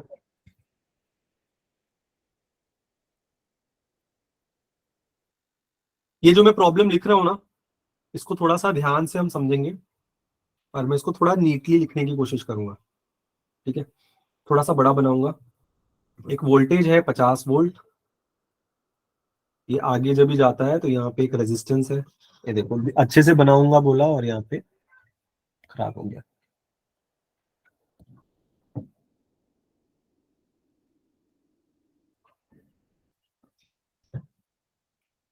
यहाँ पे एक रेजिस्टेंस है 2 ओम का रेजिस्टेंस, फिर यहाँ पे एक व्हीट स्टोन टाइप, ठीक है ऐसे वर्ड्स नहीं यूज करूंगा व्हीट स्टोन वगैरह, यहाँ पे कुछ इस तरीके का रेजिस्टेंस, एंड यहाँ पे एक रेजिस्टेंस कुछ इस तरीके से, एंड देन कुछ यहाँ पे, और यहाँ पे एक रेजिस्टेंस है। ठीक है, एंड देन यहाँ पे है 6 ओम। मैं ओम्स लिख नहीं रहा हूँ, मैं सिर्फ नंबर लिखता हूँ। 2 ओम, 5 ओम का रेजिस्टेंस, 4 ओम का रेजिस्टेंस, 3 ओम का रेजिस्टेंस, यहाँ पे है 2 ओम का रेजिस्टेंस, और ये वाला जो पॉइंट है वो यहाँ से इस तरीके से ज्वाइन हो जाएगा। ठीक है, यहाँ पे है 50 वोल्ट, कुछ इस तरीके से। क्वेश्चन पूछा गया है, they are asking calculate the current supplied by the voltage source. में यहाँ पे लिखता हूं calculate the current supplied by voltage, या फिर बैटरी बोलते हैं हम लोग, वोल्टेज सोर्स या बैटरी। ये क्वेश्चन है। ये क्वेश्चन बहुत पहले पूछा गया है यूनिवर्सिटी के एग्जाम में 8 मार्क्स के लिए, उसके बाद आया नहीं है ये वाला क्वेश्चन, बट ये क्वेश्चन आ सकता है, one of the prominent question है पूछने के लिए यूनिवर्सिटी एग्जाम के अंदर। ठीक है, तो ये 50 वोल्ट जो है वो कितना करंट सप्लाई करता है। तो हम लोग यहाँ पे किरचॉफ्स वोल्टेज लॉ यूज करने वाले हैं। किरचॉफ्स वोल्टेज लॉ, मैंने उसके जो बेसिक फंडामेंटल्स है वो अभी तक बताए नहीं है, तो ये सम खत्म होते होते सारे फंडामेंटल्स जो है ना वो खत्म हो जाएंगे। ठीक है, तो इसको मैं क्या करता हूँ, कुछ नेमिंग दे देता हूँ। यहां से स्टार्ट करेंगे नाम, which is A B C D E and F, कुछ इस तरीके से मैंने नाम दे दिया। ये एफ है, डी जैसा दिख रहा है। ठीक है, अभी देखो ये पूछ रहा है कि 50 वोल्ट का जो बैटरी है वो कितना करंट दे रहा है ना। तो वो करने के लिए ना हमें किरचॉफ्स वोल्टेज लॉ अप्लाई करना पड़ेगा सिस्टम के अंदर। और किरचॉफ वोल्टेज लॉ हम लोग किस तरीके से अप्लाई करेंगे, उसके पहले करंट को किस तरीके से डिवाइड करना है सिस्टम में वो सीख लो। आप आपके तरीके से करंट को डिवाइड कर सकते हो। ठीक है, जे स्टूडियो नाम का लड़का है, मैं ऐसे नाम को एंट्री नहीं दूंगा, अभी टाइम नहीं है कि किसी को रिमूव करे वगैरह। ध्यान से देखो, सपोज करंट है मेरा यहाँ पे I1। ठीक है, करंट है I1। अब ये जब करंट आगे की तरफ बढ़ता है ना, करंट जब आगे की तरफ बढ़ता है तो दो पार्ट में डिवाइड हो रहा है। देखो यहाँ पे एक डिवाइड हो रहा है और एक यहाँ पे डिवाइड हो रहा है। ठीक है, तो दो पार्ट में जब करंट डिवाइड होगा तो आप करंट को लिख सकते हो। सपोज यहाँ पे जो करंट आ रहा है, दिस करंट इज I2, और यहाँ पे जो करंट आ रहा है उसको कैसे लिख सकते हैं, सेकंड वाला पार्ट,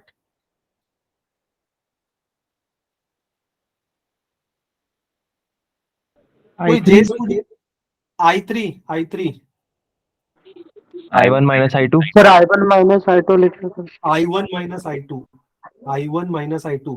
देखो यहाँ पे हम I3 नहीं लिख सकते, हमेशा ध्यान में रखना इसको I1 माइनस I2 ही लिखना। I3 जब आप लिखते हो ना तो आप एक वेरिएबल बढ़ा रहे हो सिस्टम के अंदर। I3 क्यों नहीं लिखना है, वो जब प्रॉब्लम खत्म होगा ना तब हम देखेंगे। हम हमेशा ट्राई करेंगे कि वेरिएबल, ये I1 I2 I3 I4 क्या है, वेरिएबल्स है ना, नंबर ऑफ करेंट्स है। हमेशा ट्राई करना है किसी भी सर्किट में कि नंबर ऑफ करंट हमेशा कम से कम रहे। तो जब मैंने यहाँ पे I1 लिख दिया, यहाँ पे I2 लिख दिया, तो इसको मैं लिख सकता हूं I1 माइनस ऑफ I2। ठीक है, अब देखो ये I2 आगे की तरफ बढ़ रहा है, यहाँ पे आया, यहाँ पे आने के बाद ये I2 जो है सपोज यहाँ पे आता है तो ये बन जाता है I3, और जब वो यहाँ पे I3 हो जाएगा तो जो यहाँ पे करंट है, this current can be written as I2 minus I3। ठीक है, जिनको समझ में नहीं आया मैंने यहाँ पे I1 माइनस I2 क्यों लिखा, उनके लिए सपोज यहाँ पे जो करंट फ्लो हो रहा है वो है X। ठीक है, अगर वो X है तो यहाँ पे क्या हो रहा है, I1 is divided into two part, I2 plus X। तो X क्या होता है, X is nothing but I1 minus I2। ठीक है, तो इसीलिए यहाँ पे I1 माइनस I2 लिखा गया है। तो सपोज अगर I3 यहां से जा रहा है तो यहाँ पे हो गया I2 माइनस I3। यहां से ऑलरेडी कौन सा करंट आ रहा था, I1 माइनस I2 आ रहा था, तो I1 माइनस I2 और ये I3 दोनों ही यहाँ पे मीट करेंगे एट दिस पर्टिकुलर पॉइंट। तो यहाँ पे क्या आएगा, I1 माइनस I2 प्लस ये दोनों ऐड हो रहे हैं ना, प्लस I3, तो यहाँ पे आ रहा है। ठीक है, at this particular junction F पे क्या क्या हो रहा है देखो, ये वाला जो करंट है I2 माइनस I3 और ये वाला है वो ऐड हो रहा है, तो मैं यहाँ पे ऐड करके देखता हूं I2 minus I3 plus I1 minus I2 plus I3। ठीक है, जब ये ध्यान से देखो तो ये I2 कैंसिल होता है, ये I3 कैंसिल होता है, मेरे को पुराना I1 वापस मिल गया। ठीक है, आप कुछ भी करो, आप कैसे भी लिखो, आप अगर यहां से करंट अंदर की तरफ भेज रहे हो तो आपको फिर से यहाँ पे I1 ही मिलना चाहिए। एग्जाम में सपोज आपने कुछ डिवाइड किया या कुछ किया और आपको यहाँ पे I1 वापस नहीं मिल रहा है, कुछ ऐसा मिल रहा है I1 माइनस I2 या कुछ I1 प्लस I3 मिल रहा है, समझ जाने का कि आपने करंट को डिवाइड करने में कोई तो गलती कर दी है। समझा? तो एक बार ये सर्किट बनाओ, ये क्वेश्चन लिखो और इस करंट को डिवाइड करो, जैसा मैंने डिवाइड किया है उस तरीके से इस करंट को पहले डिवाइड करो। मैं इसको फिर से डिवाइड करूंगा क्योंकि ये जो कलर है पेन का वो बड़ा ही अजीब कलर है, so I will divide it again. आप लोग आपके नोटबुक में डिवाइड करो, इसलिए मैं सोचता हूँ कि रिकॉर्डेड लेक्चर इसलिए नहीं होना चाहिए क्योंकि रिकॉर्डेड लेक्चर में इंसान सोचता है अरे हम बाद में कर लेंगे, लेकिन वो बाद में कभी आता नहीं है। ठीक है, ये हाफ एन आवर का प्रॉब्लम है, हम खत्म करेंगे और इसके बाद में हम वाइंड करेंगे। इस प्रॉब्लम को दो तरीके से सॉल्व करेंगे।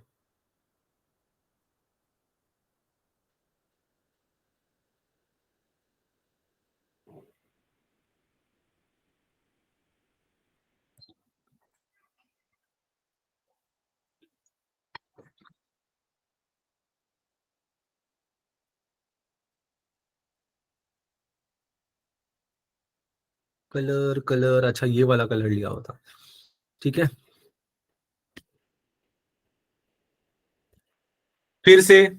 मैं फिर से रिपीट कर रहा हूं, फटाफट हम करेंगे। यहां से करंट I1 अंदर की तरफ जा रहा है, this is my current I1। I1 में से एक करंट यहां पे आ गया, वो हो गया मेरा I2। और अगर ये मेरा I2 हो गया तो यहाँ पे सपोज X जा रहा है, सपोज यहाँ पे X जा रहा है, तो दैट X को मैं कैसे लिख सकता हूँ, ये I1 आगे जाके दो पार्ट में डिवाइड हो गया था, I1 is equal to I2 plus X, तो मेरा X क्या बनता है I1 माइनस I2, जिनको नहीं समझा था तो यहाँ पे आ जाएगा I1 माइनस I2, कुछ इसी तरीके से। ठीक है, आगे की तरफ वो करंट बढ़ा, करंट क्या था I2 जब आगे बढ़ा तो एक यहाँ पे फिर से डिवाइड होगा तो ये बन जाता है I3, और ये बन जाता है I3, तो यहाँ पे जो बच जाता है I2 किधर डिवाइड हुआ है I3 में और यहाँ पे, तो this will be I2 minus of I3। ठीक है, वेरी सिंपल। फिर उसके बाद ये I3 आगे की तरफ बढ़ा यहाँ पे, और ऑलरेडी I1 माइनस I2 यहाँ पे आ रहा था, तो यहाँ पे जो करंट आएगा which it will be addition of ये वाला करंट एंड ये वाला करंट, इन दोनों करंट का एडिशन होगा, तो यहाँ पे आएगा I1 minus I2 plus of ये वाला करंट विच इज I3। ठीक है, अभी ये दिख रहा है प्रॉपरली। अब क्या होगा, ये पॉइंट F पे आता है करंट, कौन सा, यहाँ पे जो करंट आ रहा है और जो करंट यहाँ पे आ रहा है, तो F पे क्या होगा, एक बहुत बड़ा एडिशन होगा F पे, that addition is nothing but ये वाला करंट I1 2 प्लस I3 और एक ये वाला करंट, दोनों ही ऐड हो जाएंगे प्लस I2 माइनस I3। ये सब जब ऐड हो जाएगा तो देखो कुछ कुछ चीजें कैंसिल होंगी, ये I3 कैंसिल होगा, ये I2 कैंसिल होगा, बच क्या गया I1, तो यहाँ पे है मेरे पास I1 जो बच गया, तो I1 जा रहा था I1 बच गया। जब I1 बच जाए एग्जाम के अंदर तब समझ में आ जाएगा कि आप लोगों ने जो किया है वो सही किया है, कुछ और बचा तो इसका मतलब आप लोगों ने जो किया है वो गलत किया हुआ है। ठीक है, आगे बढ़ते हैं हम लोग। ये पेन टैब बहुत खराब है, I am going to change it. चलो ब्लैक कलर यूज करते हैं। सर इफ ये 8 मार्क का आया देन इसका सारा स्टेप कैसे शो करना है, और इस सर्किट में ऐसे दिखा दिखा के भी चलेगा, ये ऐसा आपको सर्किट में ही बनाना है, सर्किट में ही ये सारे करंट्स बनाने हैं आप लोगों को। ठीक है, अभी नेक्स्ट चीजें यहाँ पे देखो, अभी जरा बहुत ध्यान से देखना, जब भी कोई करंट फ्लो होता है सपोज ये करंट यहां से फ्लो हो रहा है ना, तो हमेशा जब रेजिस्टेंस के अंदर घुस रहा है ना करंट, तो रेजिस्टेंस को पॉजिटिव पोटेंशियल देने का। ध्यान से देखो मैं क्या बता रहा हूं। करंट जब एंटर करता है रेजिस्टेंस में, ये सपोज रेजिस्टेंस है, करंट जब एंटर कर रहा है रेजिस्टेंस में, तो जहां से एंटर कर रहा है वहां पे देने का positive potential, and from the point where the current is leaving, that will be negative potential. ठीक है, इस तरीके से आप लोगों को पोटेंशियल देना है दोनों ही जगहों पे।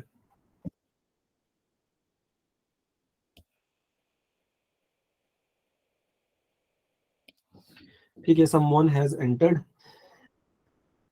फिर से मैं रिपीट करता हूं, जब भी किसी भी रेजिस्टेंस के अंदर करंट इज एंटरिंग, जहां से एंटर कर रहा है उसको पॉजिटिव पोटेंशियल, जहां से लीव कर रहा है उसको negative potential we have to give. तो यहाँ पे करंट एंटर कर रहा था तो पॉजिटिव पोटेंशियल, लीव कर रहा था तो नेगेटिव पोटेंशियल। हम रेजिस्टेंस को दे रहे हैं पॉजिटिव पोटेंशियल या नेगेटिव पोटेंशियल। और फिर आगे देखो, ये I2 वाला करंट एंटर कर रहा है जहां पे पॉजिटिव, जहां से लीव कर रहा है वहां पे negative potential. I hope you can सी मैं कहां पे पॉजिटिव कहां पे नेगेटिव बना रहा हूं। फिर ये I1 माइनस I2 जहां पे एंटर कर रहा था उस पॉइंट को पॉजिटिव पोटेंशियल, जहां पे लीव कर रहा था उस पॉइंट को नेगेटिव पोटेंशियल। ये I3 करंट जहां पे एंटर कर रहा है उसको पॉजिटिव पोटेंशियल, जहां पे लीव कर रहा है, I3 ऐसे अंदर जा रहा है ना, तो जहां से लीव कर रहा है वहां पे नेगेटिव पोटेंशियल। ये सर्किट के अंदर सारे रेजिस्टेंसेस के आगे पॉजिटिव नेगेटिव दिखाना है, लेकिन वो करंट कहां से फ्लो हो रहा है वहां से पता चलेगा कि पॉजिटिव है या नेगेटिव। समझा? फिर यहां पे देखो, ये जो करंट है पॉइंट ई के आगे, तो इसको ऐसे पॉजिटिव, यहाँ पे ऐसे नेगेटिव। ये करंट ऐसे फ्लो हो रहा है तो ये पॉजिटिव, यहां से निकल रहा है तो यहां से नेगेटिव। तो इस तरीके से जितने भी रेजिस्टेंसेस हैं सिस्टम में, सबको पॉजिटिव और नेगेटिव में दिखाना है। बस करंट जहां से एंटर कर रहा है उसको पॉजिटिव और जहां से लीव कर रहा है उसको नेगेटिव। बिना करंट का डायरेक्शन देखे पॉजिटिव नेगेटिव नहीं यूज करना है किसी को भी। एक बार हम लोगों ने ये वाला स्टेप कर लिया, ये वाले स्टेप के बाद हम लोगों को क्या करना है, we have to consider certain loops. Loops देखो क्या होता है, there are 3 loops over here. आप 3 लूप्स देख रहे हो। First loop I can write it as, देखो A B C D F and A. मैं लिखता हूं यहां पे A B C D F और ए पे वापस आ जाने का, A B C D F and A. This is my first loop. ठीक है, और 2 लूप्स के क्या नाम है, दूसरा एक और लूप है जो डी से स्टार्ट हो सकता है, किसी भी लेटर से स्टार्ट कर सकते हो, बस एंड उसी लेटर पे होना है। ठीक है, लेकिन लूप्स को ट्राई करो एग्जाम में कि सिर्फ क्लॉकवाइज लेना है। अगर एक लूप को क्लॉकवाइज लेते हो ना, सारे लूप्स को आपको क्लॉकवाइज लेना पड़ेगा। एक लूप को अगर एंटी क्लॉकवाइज लेते हो तो सारे लूप्स को एंटी क्लॉकवाइज लेना पड़ेगा। See I have taken this loop in clockwise manner. कैसे लिया है देखो लूप को, इस लूप को कुछ इस तरीके से लिया है, इन अ क्लॉकवाइज मैनर। दिख रहा है, क्लॉकवाइज मैनर में लिया है, तो आप भी उसको क्लॉकवाइज मैनर में लो। अगर एक लूप को एंटी में लेते हो तो सबको एंटी में लेना है। तो दूसरा लूप मैं लिख सकता हूं कैसे, दूसरा लूप अगर मैं डी से स्टार्ट करता हूं तो D C E and D, D C E and D is my second loop. So this was my first loop, this is my second loop, my third loop will be, फिर से मैं D से start करता हूं तो D E F D, D E F and D, this is my third loop. तो यहां पे आपको 3 लूप्स दिख रहे हैं। ठीक है, ऐसा ही लूप लेना है जिसके अंदर एक्स्ट्रा वाला कोई रेजिस्टेंस नहीं आ जाए। ठीक है, जैसे A B C D F A वाला लूप के अंदर और कोई सर्किट नहीं मिल रहा है। ठीक है, वैसे ही वाला लूप आप लोगों को कंसिडर करना है। मैंने कुछ गलत लिख दिया, D C E D and then D E F D, D E F D correct sir. A B C D F A मतलब close loop. Yes, close loop. Close loop मतलब ए से स्टार्ट हुआ और A पे खत्म हो गया, that is your closed loop. ठीक है, ऐसे हमारे पास 3 लूप्स हैं। देखो ऐसा वाला लूप नहीं बनेगा जिसमें अंदर एक और सर्किट दिखता हो। ठीक है, तो वैसा वाला लूप मत बना लेना, 3 ही लूप बनेंगे यहाँ पे। अब आते हैं फर्स्ट लूप की तरफ, ABCDFA। इसके अंदर हमें अप्लाई करना है Kirchhoff's law in this first loop. तो जरा ध्यान से देखना, किरचॉफ्स लॉ अप्लाई करने के लिए जाओगे तो ट्रैवल करो, है ना, क्लॉकवाइज डायरेक्शन में ट्रैवल करो। तो मैं कर रहा हूं ऐसे क्लॉकवाइज डायरेक्शन में ऐसे travel. So when I am travelling like this, पहले क्या आ रहा है यहां से, अगर मैं ट्रैवल करता हूं पॉइंट ए से, तो आ रहा है 50 वोल्ट। सारे वोल्टेजेस को ऐड करते जाना है सिस्टम में, किरचॉफ वोल्टेज लॉ, सारे वोल्टेज को ऐड करते जाना है। लेकिन जब वोल्टेज को ऐड करोगे तो एक रूल फॉलो करो, नेगेटिव आया तो पॉजिटिव लिखो, पॉजिटिव आया तो नेगेटिव लिखो। फिर से मैं रिपीट करता हूं, नेगेटिव आया तो लिखो पॉजिटिव, पॉजिटिव आया तो लिखो नेगेटिव। वो मैं क्या बोल रहा हूं अभी समझ में आएगा। ठीक है, हम बढ़ते हैं आगे, कलर चेंज करता हूं। एक्चुअली मैंने ये ऐसा प्रॉब्लम लिया है कि ABCEFA लूप होगा क्या, क्या बोला है बच्चे ने, ABC,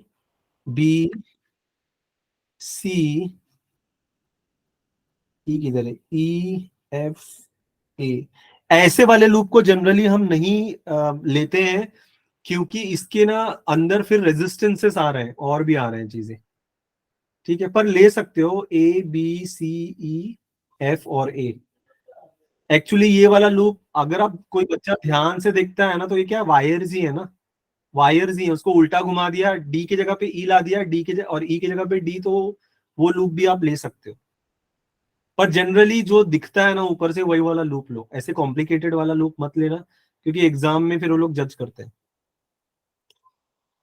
है सेम, पर ट्राई करना अवॉइड करने के लिए ऐसे कॉम्प्लिकेटेड लूप्स जिसके अंदर फिर रेजिस्टेंसेस दिखते हैं, फिर वो फैकल्टी के पास जो सोल्यूशन होगा, वो जल्दबाजी में वो चेक करने के चक्कर में गलत भी दे सकता है। ठीक है, अब देखो यहाँ पे मैं क्या बोल रहा था, नेगेटिव आया तो पॉजिटिव लो, पॉजिटिव आया तो नेगेटिव लो। तो मैं यहाँ से ऐसे ट्रैवल कर रहा हूँ, आगे की तरफ गया, 50 वोल्ट, 50 वोल्ट में ये क्या, नेगेटिव टर्मिनल, छोटा वाला लाइन मतलब नेगेटिव टर्मिनल। मैंने क्या बोला था, नेगेटिव आया तो पॉजिटिव लेने का, तो 50 वोल्ट लिख दिया मैंने पॉजिटिव।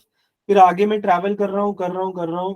फिर यहाँ पे मुझे क्या मिल रहा है, पॉजिटिव मिल रहा है। पॉजिटिव मिला तो क्या लिखने का, नेगेटिव, नेगेटिव, है ना। वोल्टेज, वोल्टेज का क्या फॉर्मूला है, V is equal to I into R, I into R. तो यहाँ पे सीधा वोल्ट लिखा हुआ नहीं है, बट क्या लिखा हुआ है, आई लिखा हुआ है, आर लिखा हुआ है। तो V is equal to I into R, 2 into I1।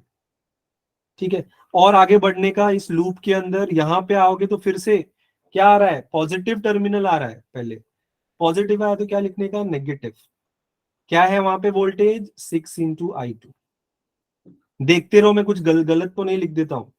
फिर आगे बढ़ो और आगे बढ़ो, दूसरा लूप डी के आगे बढ़ोगे तो फिर से एक पॉजिटिव आ रहा है यहाँ पे, तो पॉजिटिव आया तो नेगेटिव। क्या है current, I2 minus I3 into your 4। ठीक है, ऑल द वोल्टेजेस क्या होना चाहिए लूप के अंदर, 0 होना चाहिए। तो यहाँ पे मैं लिख देता हूँ 0। तो ये बन गया मेरा फर्स्ट वाला इक्वेशन। इसको बस मैं आगे फटाक से सॉल्व करता हूं, तो विच इज हो गया मेरा 50 minus 2I1 minus 6I2 minus 4I2 plus 4I3। Yes, sir can you repeat this chain because मुझे समझा नहीं। मैं बताता हूँ।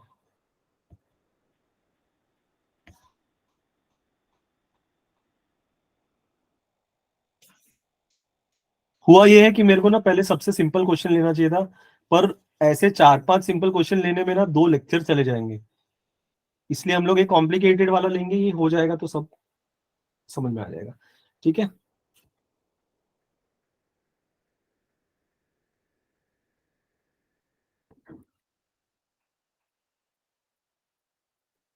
ठीक है। सबसे पहले तो ये जानना बहुत जरूरी है कि हम किरचॉफ वोल्टेज लॉ अप्लाई कर रहे हैं, और लूप्स हमने बनाया है 3 लूप्स। 3 क्यों बनाया है वो मैं आगे जाके बताऊंगा आप लोगों को। ठीक है, वोल्टेज, किरचॉफ वोल्टेज लॉ में ऐसा होगा, वोल्टेज, सारे वोल्टेजेस ऐड हो जाएंगे सिस्टम में। तो एक बैटरी का वोल्टेज V, फिर बाकी के सारे वोल्टेजेस को भी हम क्या करते जाएंगे, ऐड करते जाएंगे, कुछ इस तरीके से। ठीक है, तो हम कैसे लूप से ट्रैवल कर रहे हैं, A B C D F and A। तो A से स्टार्ट करने का, point number A, point number A से स्टार्ट करोगे तो पहले क्या आता है, बैटरी का वोल्टेज। यहाँ पे देखो क्या आ रहा है, बैटरी, है ना। तो मैंने क्या बोला था, जब भी नेगेटिव टर्मिनल आए तो पॉजिटिव में आंसर लिखना है। तो यहाँ पे 50 वोल्ट का नेगेटिव टर्मिनल है ना, हम तो ऐसे ट्रैवल कर रहे हैं, तो 50 वोल्ट का नेगेटिव टर्मिनल है। छोटा वाला लाइन इज नेगेटिव टर्मिनल, बड़ा वाला लाइन इज पॉजिटिव टर्मिनल। तो नेगेटिव टर्मिनल से हम टकरा गए यहाँ पे, तो हम कैसे लिखेंगे यहाँ पे, +50। मैंने वही बोला कि नेगेटिव आएगा तो प्लस लिखने का, प्लस में 50 लिखने का। वो होने के बाद में you move in the forward direction, the current is moving ahead. ये करंट आगे जा रहा है, आगे जा रहा है। जब यहाँ पे पहुंचेंगे तो यहाँ पे देखो रेजिस्टेंस को है यहाँ पे पॉजिटिव पोटेंशियल, यहाँ पे है नेगेटिव पोटेंशियल। तो मैंने वही बोला था कि जब पोटेंशियल पॉजिटिव आया तो नेगेटिव में आंसर लिखने का, and it is Kirchhoff's voltage law, voltage is getting added. तो यहाँ पे कोई वोल्टेज तो नहीं लिखा हुआ है, सपोज अगर V1 होता तो V1 नहीं लिखा हुआ है, बट V का formula is V1 is equal to IR, V is equal to IR, so V1 is equal to I1 into R1। तो यहाँ पे रेजिस्टेंस है 2 और करंट है I1, so I can write it as +50। यहाँ पे positive आ रहा है तो इसको मैं लिखूंगा नेगेटिव 2 टाइम्स ऑफ I1, कुछ इस तरीके से। फिर हम लूप को फॉलो कर रहे हैं, ABC तक हम आ गए, उसके बाद D। तो जब मैं ऐसे ट्रैवल कर रहा हूं तो फिर से मुझे क्या मिल रहा है, पॉजिटिव पोटेंशियल। पॉजिटिव आ रहा है तो मैं लिखूंगा क्या, नेगेटिव, माइनस साइन लिखूंगा। और क्या है, resistance is 6, current is I2, तो V is equal to IR, I2 into 6 into I2। और आगे बढ़ो, और आगे बढ़ो, क्या था मेरा सर्किट, DFA बाकी है, डी की तरफ जाओ और आगे बढ़ो। तो फिर से देखो पॉजिटिव टर्मिनल आ गया, पॉजिटिव आया तो क्या लिखने का, minus sign, minus sign positive आया तो क्या है, करंट I2 माइनस I1। तो वोल्टेज क्या आ रहा था, I इंटू R, तो I2 माइनस I3 था करंट, एंड रेजिस्टेंस कितना है, 4 है, 4। Total voltage in a loop, loop खत्म हो गया, एफ के बाद फिर से ए, इनके बीच में कुछ नहीं है तो खत्म हो गया। तो टोटल वोल्टेज का एडिशन कितना होना चाहिए था, 0 होना चाहिए था। ये है अपना किरचॉफ वोल्टेज लॉ। अभी कुछ डाउट है?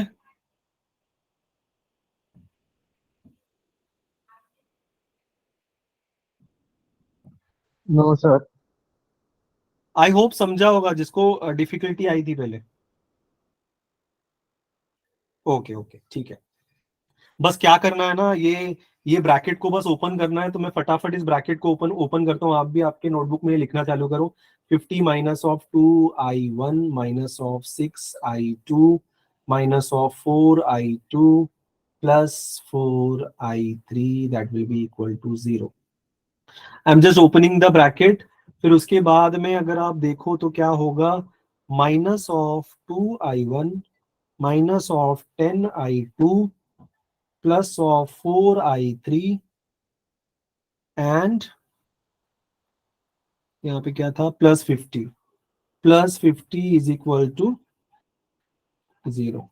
चाहिए तो आप लोग क्या कर सकते हो, ये जो +50 है उसको लेके जाके इस साइड लेके आ जाओ, तो यहाँ पे हो जाएगा -50। This is my equation number 1। ठीक है, ऐसे ही दोनों लूप्स DCED DEFD,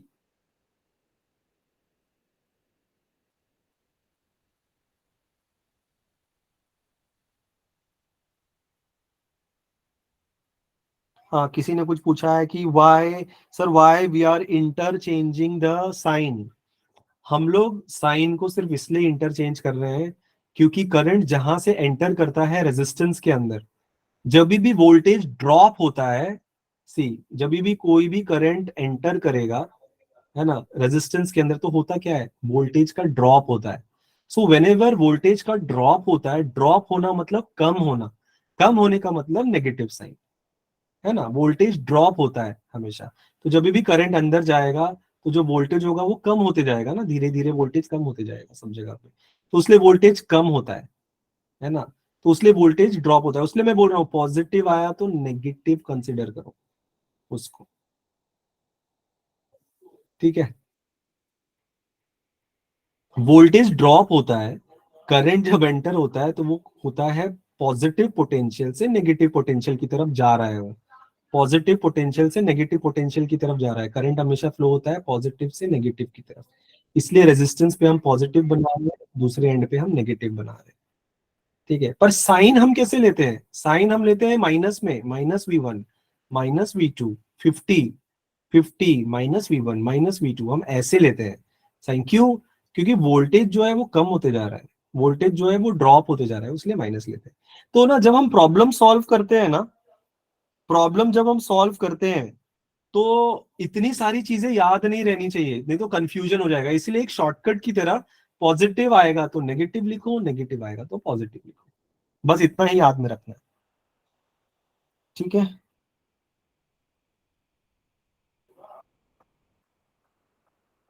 ऋतुजा को आंसर आ गया 9.447 करेक्ट है, 9.47 करेक्ट है। हम थोड़ा सा पीछे चल रहे हैं, ये जल्दी जल्दी मैं ये करता हूं। DCED, DCED कहाँ पे है? DCE और D यहाँ पे, तो मैं दूसरा लिख रहा हूं, मैं फटाफट करता हूं। DCE&D ये वाला लूप है, तो मैं चालू करूंगा। देखो करंट ऐसे जा रहा है, लेकिन मैं कैसे ट्रैवल करूंगा? मैं ट्रैवल करूंगा ऐसे। ध्यान में रखो, हम कैसे ट्रैवल कर रहे हैं, करंट के डायरेक्शन में नहीं जाना है, लूप के डायरेक्शन में जाना है। हमने कैसे लूप लिया था? DCED, लूप के डायरेक्शन में जाना है। तो जब लूप के डायरेक्शन में जाता हूं डी की तरफ से, तो जो पहला रेजिस्टेंस दिखता है 6 ओम्स, 6 ओम्स का यहाँ पे क्या दिख रहा है? नेगेटिव दिख रहा है, तो नेगेटिव आया तो क्या लिखो? पॉजिटिव लिखो, 6i2। फिर आगे जब बढ़ेंगे लूप में, यहां पे जब आएंगे, ठीक है, तो क्या मिलता है? करंट i1 माइनस i2, तो यहाँ पे आता है पॉजिटिव पोटेंशियल, पॉजिटिव आया तो लिखो negative, i1 minus i2 into 2। फिर ये लूप को जब हम इस तरीके से ट्रैवल करेंगे लूप को कंप्लीट करने के लिए, तो क्या आ रहा है? नेगेटिव, तो लिखो positive 5 into i3, that should be equal to 0। ठीक है, इसको मैं फटाक से ओपन करता हूं। 6i2 minus of 2i1 plus of 2i2 plus of 5i3, that will be equal to 0। मेरा एंड होना चाहिए 2i1 plus 8i2 plus 5i3, that is equal to 0। This is my second equation.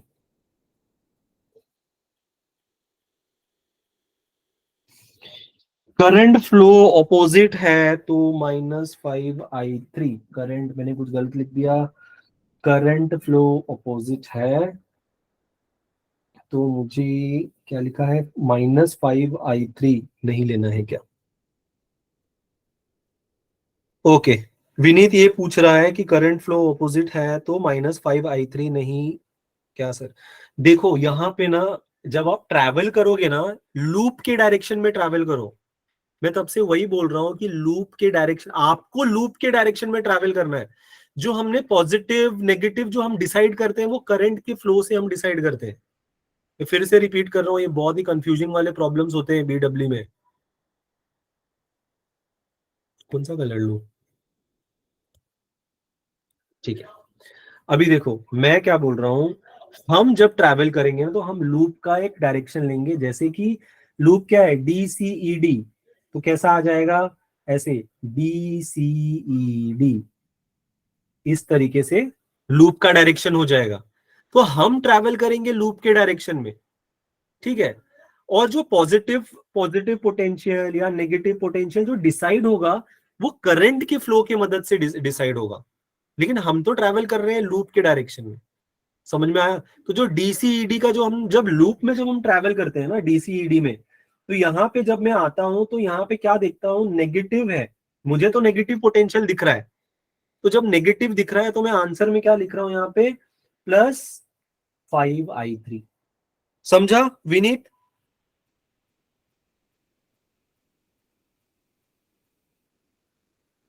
Yes, current के direction को जब loop में travel करोगे ना, current के डायरेक्शन को देखने का ही नहीं कि करंट कहां जा रहा है। करंट का इस्तेमाल सिर्फ तभी है स्टार्टिंग में, पॉजिटिव क्या है नेगेटिव क्या है वो दिखाने के लिए, that's it. When you travel in loop, current के डायरेक्शन को भूल जाने का। ठीक है, बहुत लोग को आंसर्स भी आ गए। एक पूछता है can we take the loop DECD, DE कहाँ है, DECD, DECD आप ले सकते हो, लेकिन अब आप एंटी क्लॉकवाइज में जा रहे हो ना, तो जब आप DECD लोगे तो सारे लूप्स को एंटी क्लॉकवाइज में लेना पड़ेगा। एक लूप क्लॉकवाइज में लिया है तो सब क्लॉकवाइज, एक लूप एंटी क्लॉकवाइज तो सब एंटी क्लॉकवाइज। ठीक है, चलो सेकंड इक्वेशन हो गया। आखिरी वाला इक्वेशन जो है वो बाकी है, मैं लिखूं कहां पे आखिरी वाला इक्वेशन। देखो बहुत सारे बच्चे लोगों को आंसर भी मिल चुका है, तो यहाँ पे थोड़ा सा एक स्पेस दिख रहा है मुझे, तो यहाँ पे मैं लिखता हूँ loop number 3 which is DEFND। ठीक है, DEFND, एंड DEFND के लिए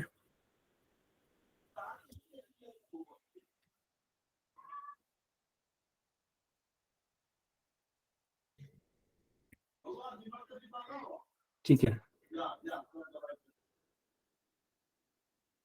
DEFND, तो हम यहाँ से चालू करते हैं। चलो करंट यहाँ से फ्लो होना चालू कर दिया है। दिस इज पॉजिटिव पोटेंशियल मिल रहा है मुझे पॉजिटिव मिल रहा है potential, so I will be writing here negative which is minus of 3 ohms into क्या था I3 plus I1 minus of I2। ये बच्चे लोग कर लो फटाफट। एंड आगे जब वो बढ़ेगा कुछ ये वाले डायरेक्शन में, तो यहाँ पे फिर नेगेटिव मिल रहा है, तो ये सी क्या हो गया कि मैंने मेरे दूसरे नोटबुक में लिखना चालू कर दिया था, तो जब मैं यहाँ से आगे जब मैं ट्रैवल कर रहा हूँ तो ये मुझे मिल रहा है नेगेटिव। ठीक है, जब ये नेगेटिव मिल रहा है तो मैं यहाँ पे लिखूंगा positive 4 into I2 minus of I3। फिर जब मैं आगे यहाँ पे बढ़ूंगा तो फिर मुझे क्या मिल रहा है, पॉजिटिव पॉजिटिव मिल रहा है, तो मैं यहाँ पे लिख दूंगा क्या, -5 into I3 that is equal to 0।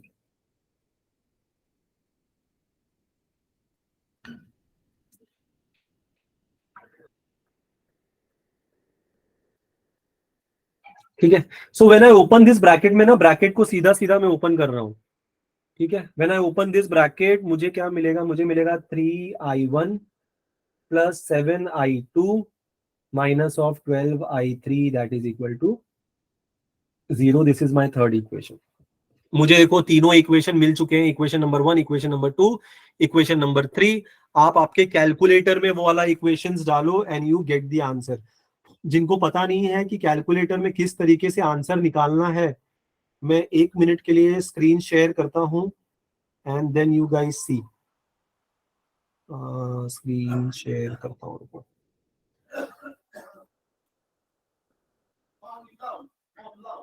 Can you see the calculator now? Yes, sir. Okay okay okay. तो अभी कैसा है, ये डिजिटल कैलकुलेटर है, आपके पास भी एक कैलकुलेटर होगा, उसमें मॉड के अंदर जाओ। When you go in mod, इस तरीके से कुछ दिखेगा, मैथ्स कॉम्प्लेक्स नंबर वगैरह, आगे कुछ जाओगे तो यहाँ पे है इक्वेशन सॉल्व करना 3 वेरिएबल में, ANX plus BNY plus CN is equal to D। तो उसको क्लिक करूंगा 3 अननोन वाले को, तो ऐसा कुछ मुझे मैट्रिक्स मिलेगा। ठीक है, मैंने सब क्लियर ऑल कर दिया, तो ऐसा मुझे कुछ मैट्रिक्स मिलेगा। In this matrix I need to substitute the values of equations. ठीक है, इक्वेशन के वैल्यूज डालूंगा, तो इक्वेशन 1 के अंदर देखो -2 है, -2 I1 -10 है, and then we are having 4 is equal to -50, -50 डाल दिया यहाँ पे। सेकेंड इक्वेशन के अंदर है -2, then is it 8? Yes, 8, and then 5, and then it is I3 3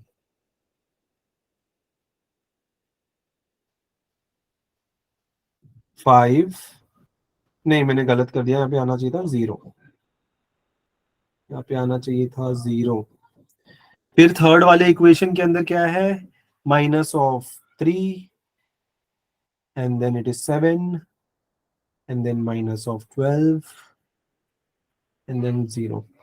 फिर जब मैं इक्वल टू डालता हूं, I am getting 9.46। First answer is 9.46, I1, I2 is 2.81 and then I3 is minus 0.7225. ठीक है, मैं अपना स्क्रीन शेयर बंद करता हूँ and तो then फिजिकल कैलकुलेटर मतलब जो है फिजिकल कैलकुलेटर उसमें कैसे करना है? उसके अंदर भी जब आप मॉड में जाओगे ना, तो मॉड नहीं के सर, अंदर वो जाने के चला बाद क्या बोर्ड के अंदर जाके वैल्यूज पुट कर दी, बट सॉल्व सर सॉल्व कैसे करना है? आपको मैनुअली सॉल्व करना है क्या? नहीं सॉल्व उसमें वो शिफ्ट दबा के सॉल्व कर रहा हूँ, बट कोई वैल्यू नहीं आ रही है। इक्वल टू करो, वो जो मैट्रिक्स आएगा ना, उस मैट्रिक्स के अंदर हर चीजें सब्स्टिट्यूट करने के बाद इक्वल टू का साइन दबाओ, तब यस आएगा। सर, हाँ आ गया, इक्वल टू तो आया? ठीक। हाँ।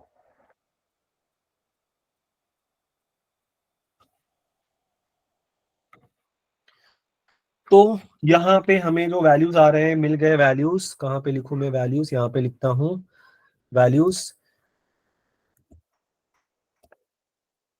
सो I1 का वैल्यू इज 9.46 समथिंग, I2 का वैल्यू इज 2.81, I3 का value is 0.72 with minus sign.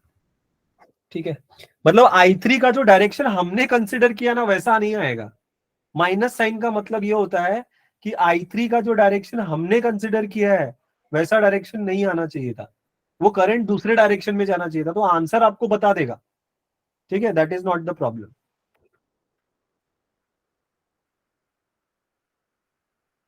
जो आंसर है वो मैंने यहाँ पे लिखा हुआ है। I1 is 9.46, I2 is 2.81 and I3 is 0.722। बहुत सारे बच्चों ने इसमें भी डाला हुआ है ये।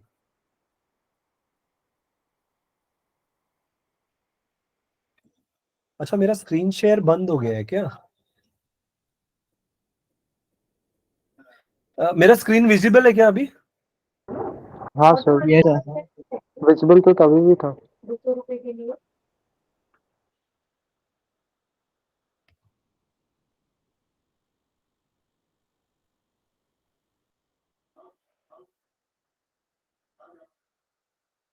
Okay, so these are the answers. ठीक है, मैं अभी ये जो बुक है अपना रवि सिंह का बुक,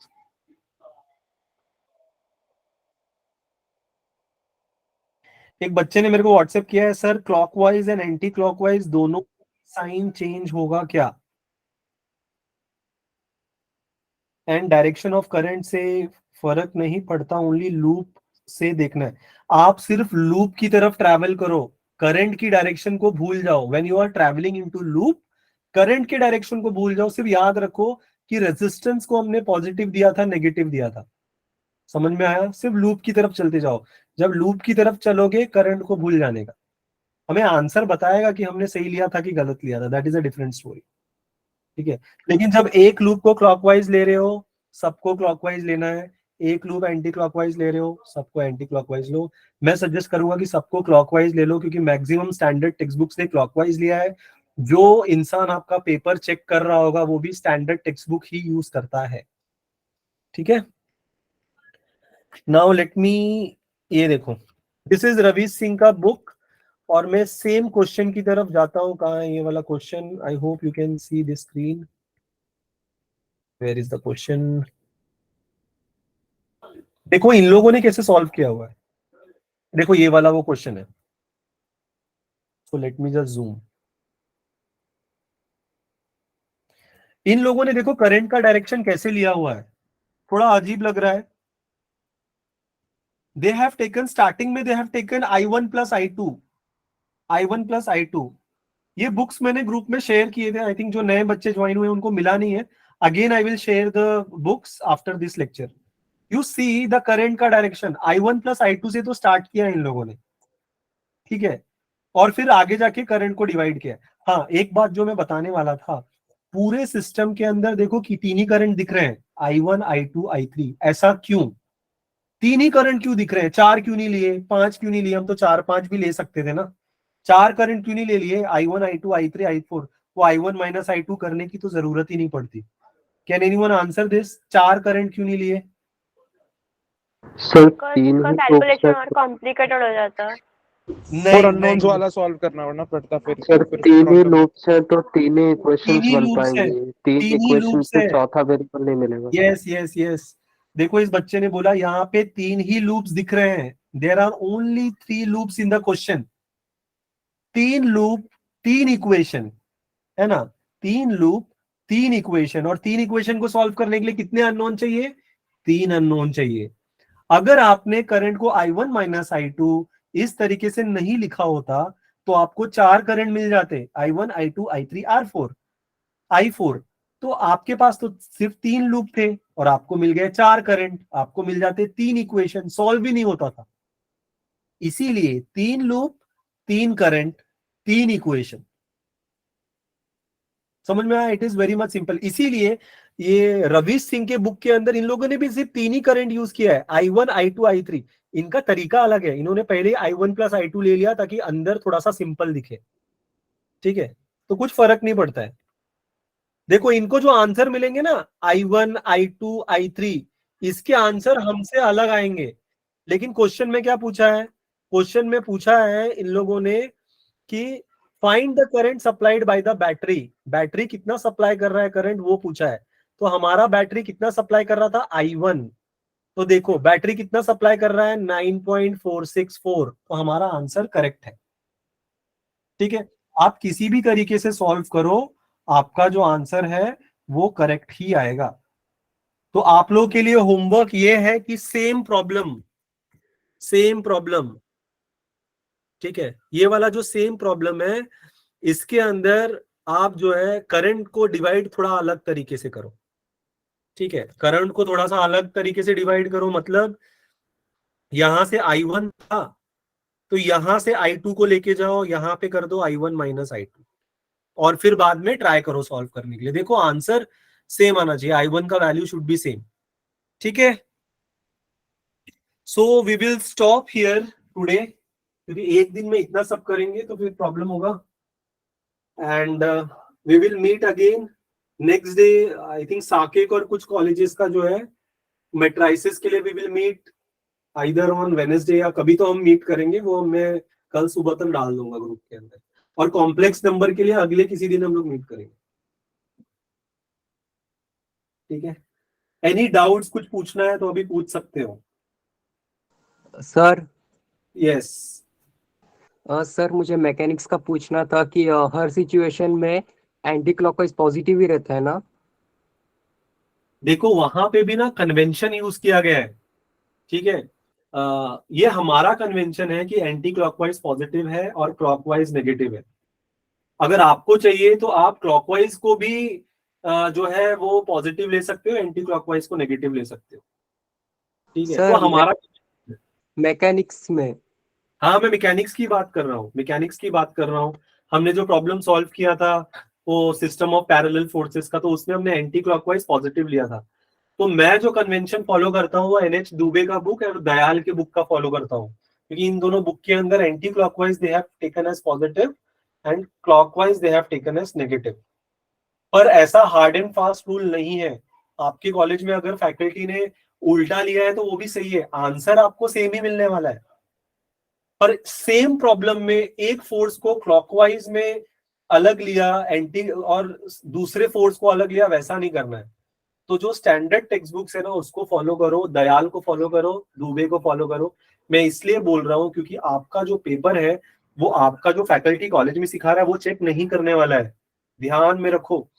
योर फर्स्ट ईयर का paper and your final year का paper won't be checked by a faculty who is teaching you inside the class. Your second year का paper and your third year का paper will be checked by the faculty who is teaching you. तो उसका tension नहीं है, जो सिखा रहा है वैसे ही फॉलो करो।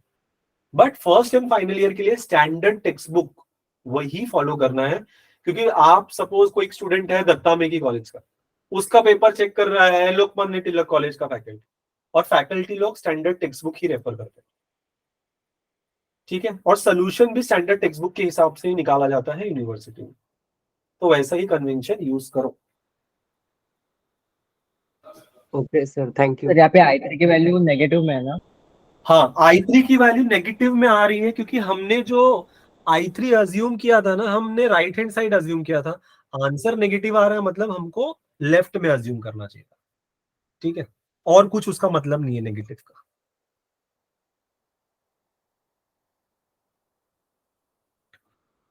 ठीक है, तो ये वाला प्रॉब्लम रवीश सिंह के तरीके से भी सॉल्व करो, और I1 I2 हमने लेफ्ट हैंड साइड में लिया है तो I2 राइट हैंड साइड में लेके एक बार सॉल्व करो। लूप्स का डायरेक्शन हमेशा क्लॉकवाइज ही लेना सारे प्रॉब्लम में।